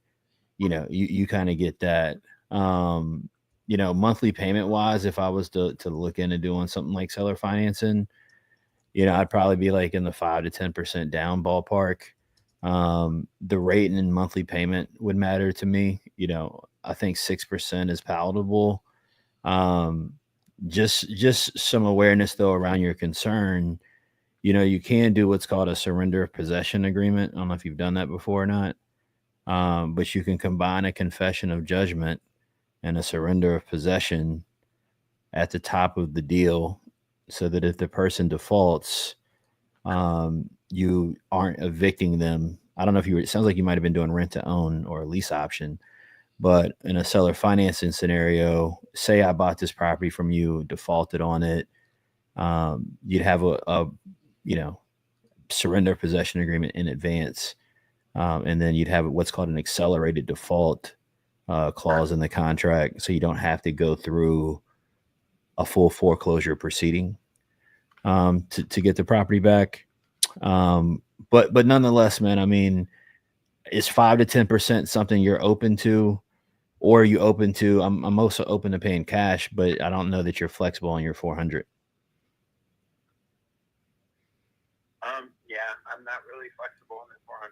So yeah, I'm just not in a hurry right now. So Yeah, you just don't have any real reason to sell. It sounds like, and it's you're in the property game too, and it sounds like you can make some money from it if you want, and keep doing that. Are you doing Airbnb full time, or you do something else? So I do Airbnb on my other property. That one has been a long-term rental for a while. So it's a different one in Florida, and I have other properties in other states. But it's where I had to. I mean, mainly what happened was the COVID thing, right? So that's where I mean, my contracts are pretty good normally, but I couldn't get him out of that house, and it was because of COVID. Like it was. Yeah, the COVID relief. Yeah, I went through the same thing on some of my stuff, and trust me, man, it was everybody looks at us as the you're renting property, and so people assume you got unlimited amounts of money, and it doesn't matter if you get paid rent or not, and real estate doesn't necessarily work like that. I don't want to go through that again.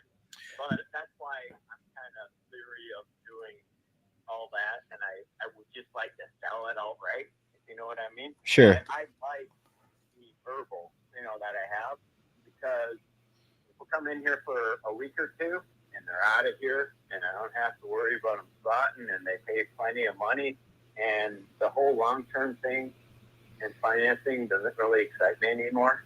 But I've been doing that forever too, and that made both sides, the Airbnb. So no, I get it. Yeah, I mean the returns. I'm not on the Airbnb game. I got a lot of friends that are. Some of them that swear by it. It just always seemed like unpredictable. With the regulations and stuff going on. But it's been around for a long time at this point, so I might have missed the boat. On that a little bit too. So let's do this, man. Why don't go ahead? Yeah, it's definitely come down. Like the Airbnb and verbal. Like I rarely, unless the market crashes, which I'm hoping it does, in the next 6 to a year. Yeah. Like same. I hope real comes down. Like I have liquid that I really want it to come down so that I can do more of that. But nobody's even renting verbals down here in Florida, right? Like, so it is.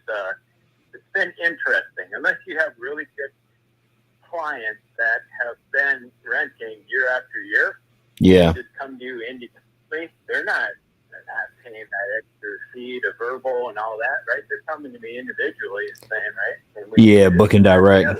Yeah, exactly. Exactly.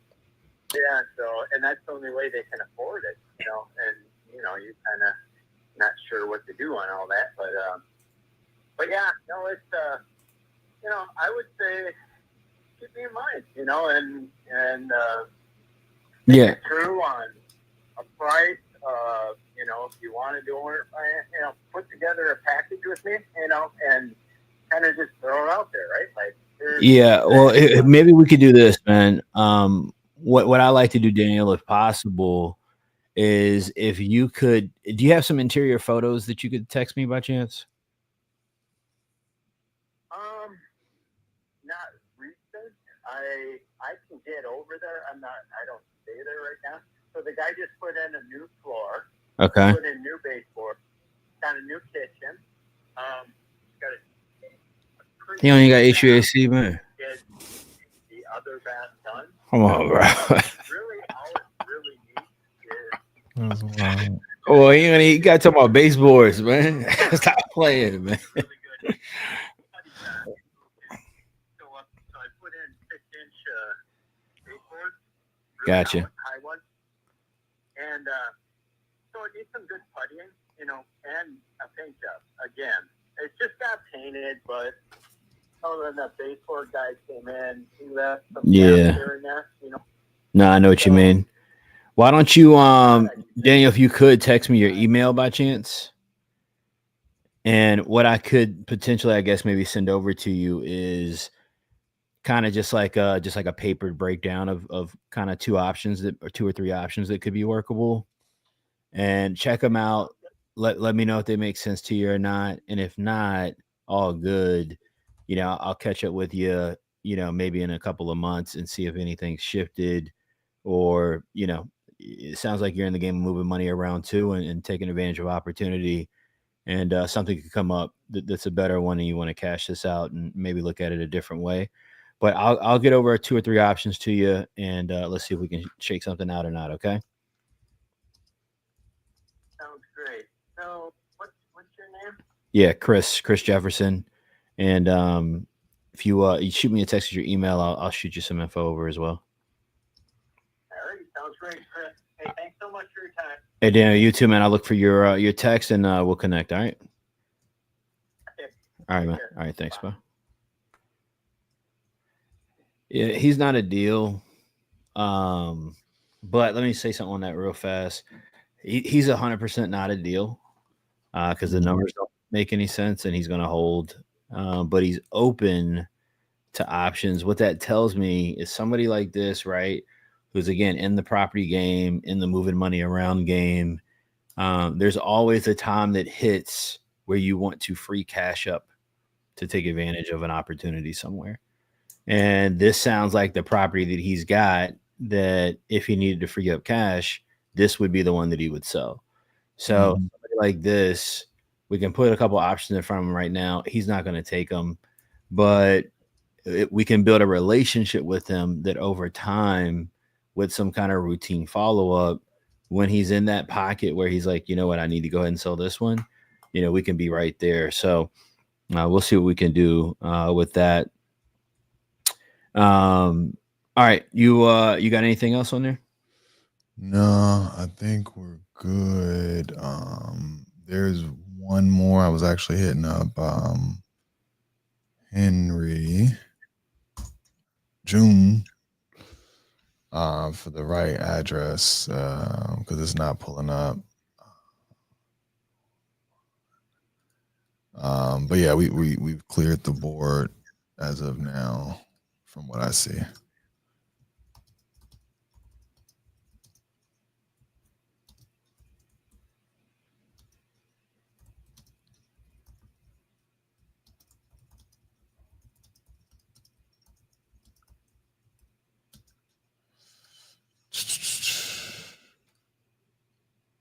Yeah, I think we can rock. All right. All right, let me see. Let me put some notes on this real quick.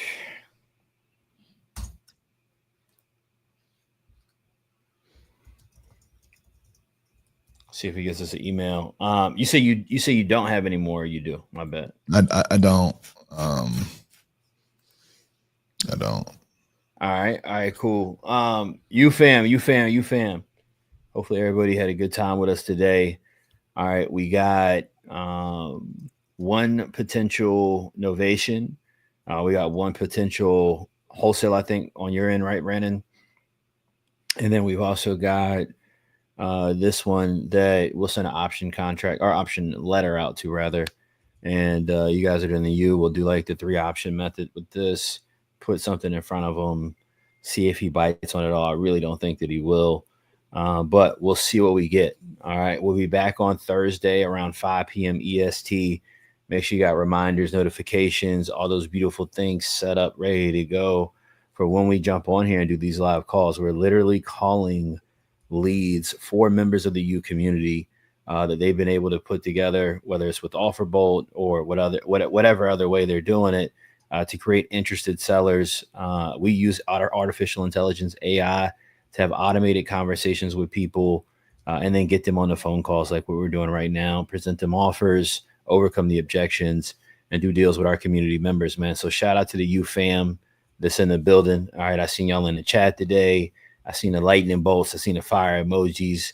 It's always a good vibe with the U family, man. We got, if you're a full member of the group and hands off, all right, there's an onboarding call tonight at 7 p.m. EST. Make sure you're tapped in and locked in for that. We got the morning meetup call tomorrow morning at 8:30 a.m. EST with Andre St. George, my guy. All right, so make sure you're tapped in for that. If you're not in the U and not tapped in with the family, hey, wish you the best out here, okay? I wish you the best. Good luck figuring it out. Not to say that you can't. It's always easier, man, when you're kicking it, hanging out with like-minded individuals, and you got world-class support with you each and every step of the way to make sure that you get to where your desired goals are. Brandon, let people know where to find you, man, where they can tap in with you. Any closing thoughts? Yeah, I'm gonna hit you in real quick. Yo, I appreciate y'all for being here. Shout out to you always for sticking in and rocking out with us. This is for you guys. This is really your opportunity to hear how we handle these situations and talk to sellers. And as I always say, send more offers, do more deals. With a lot of these, I think I'm going to get some offers out to folks. So that's kind of how I try to finish the play and making sure I actually get something in their inbox. The more you send out, the more opportunities you have on the back end. So appreciate y'all for being here. It's always a pleasure. Appreciate you, Chris. And we will be back Thursday, 5 p.m. Eastern. No doubt. All right, y'all. Everybody be good. Much love, y'all. Peace.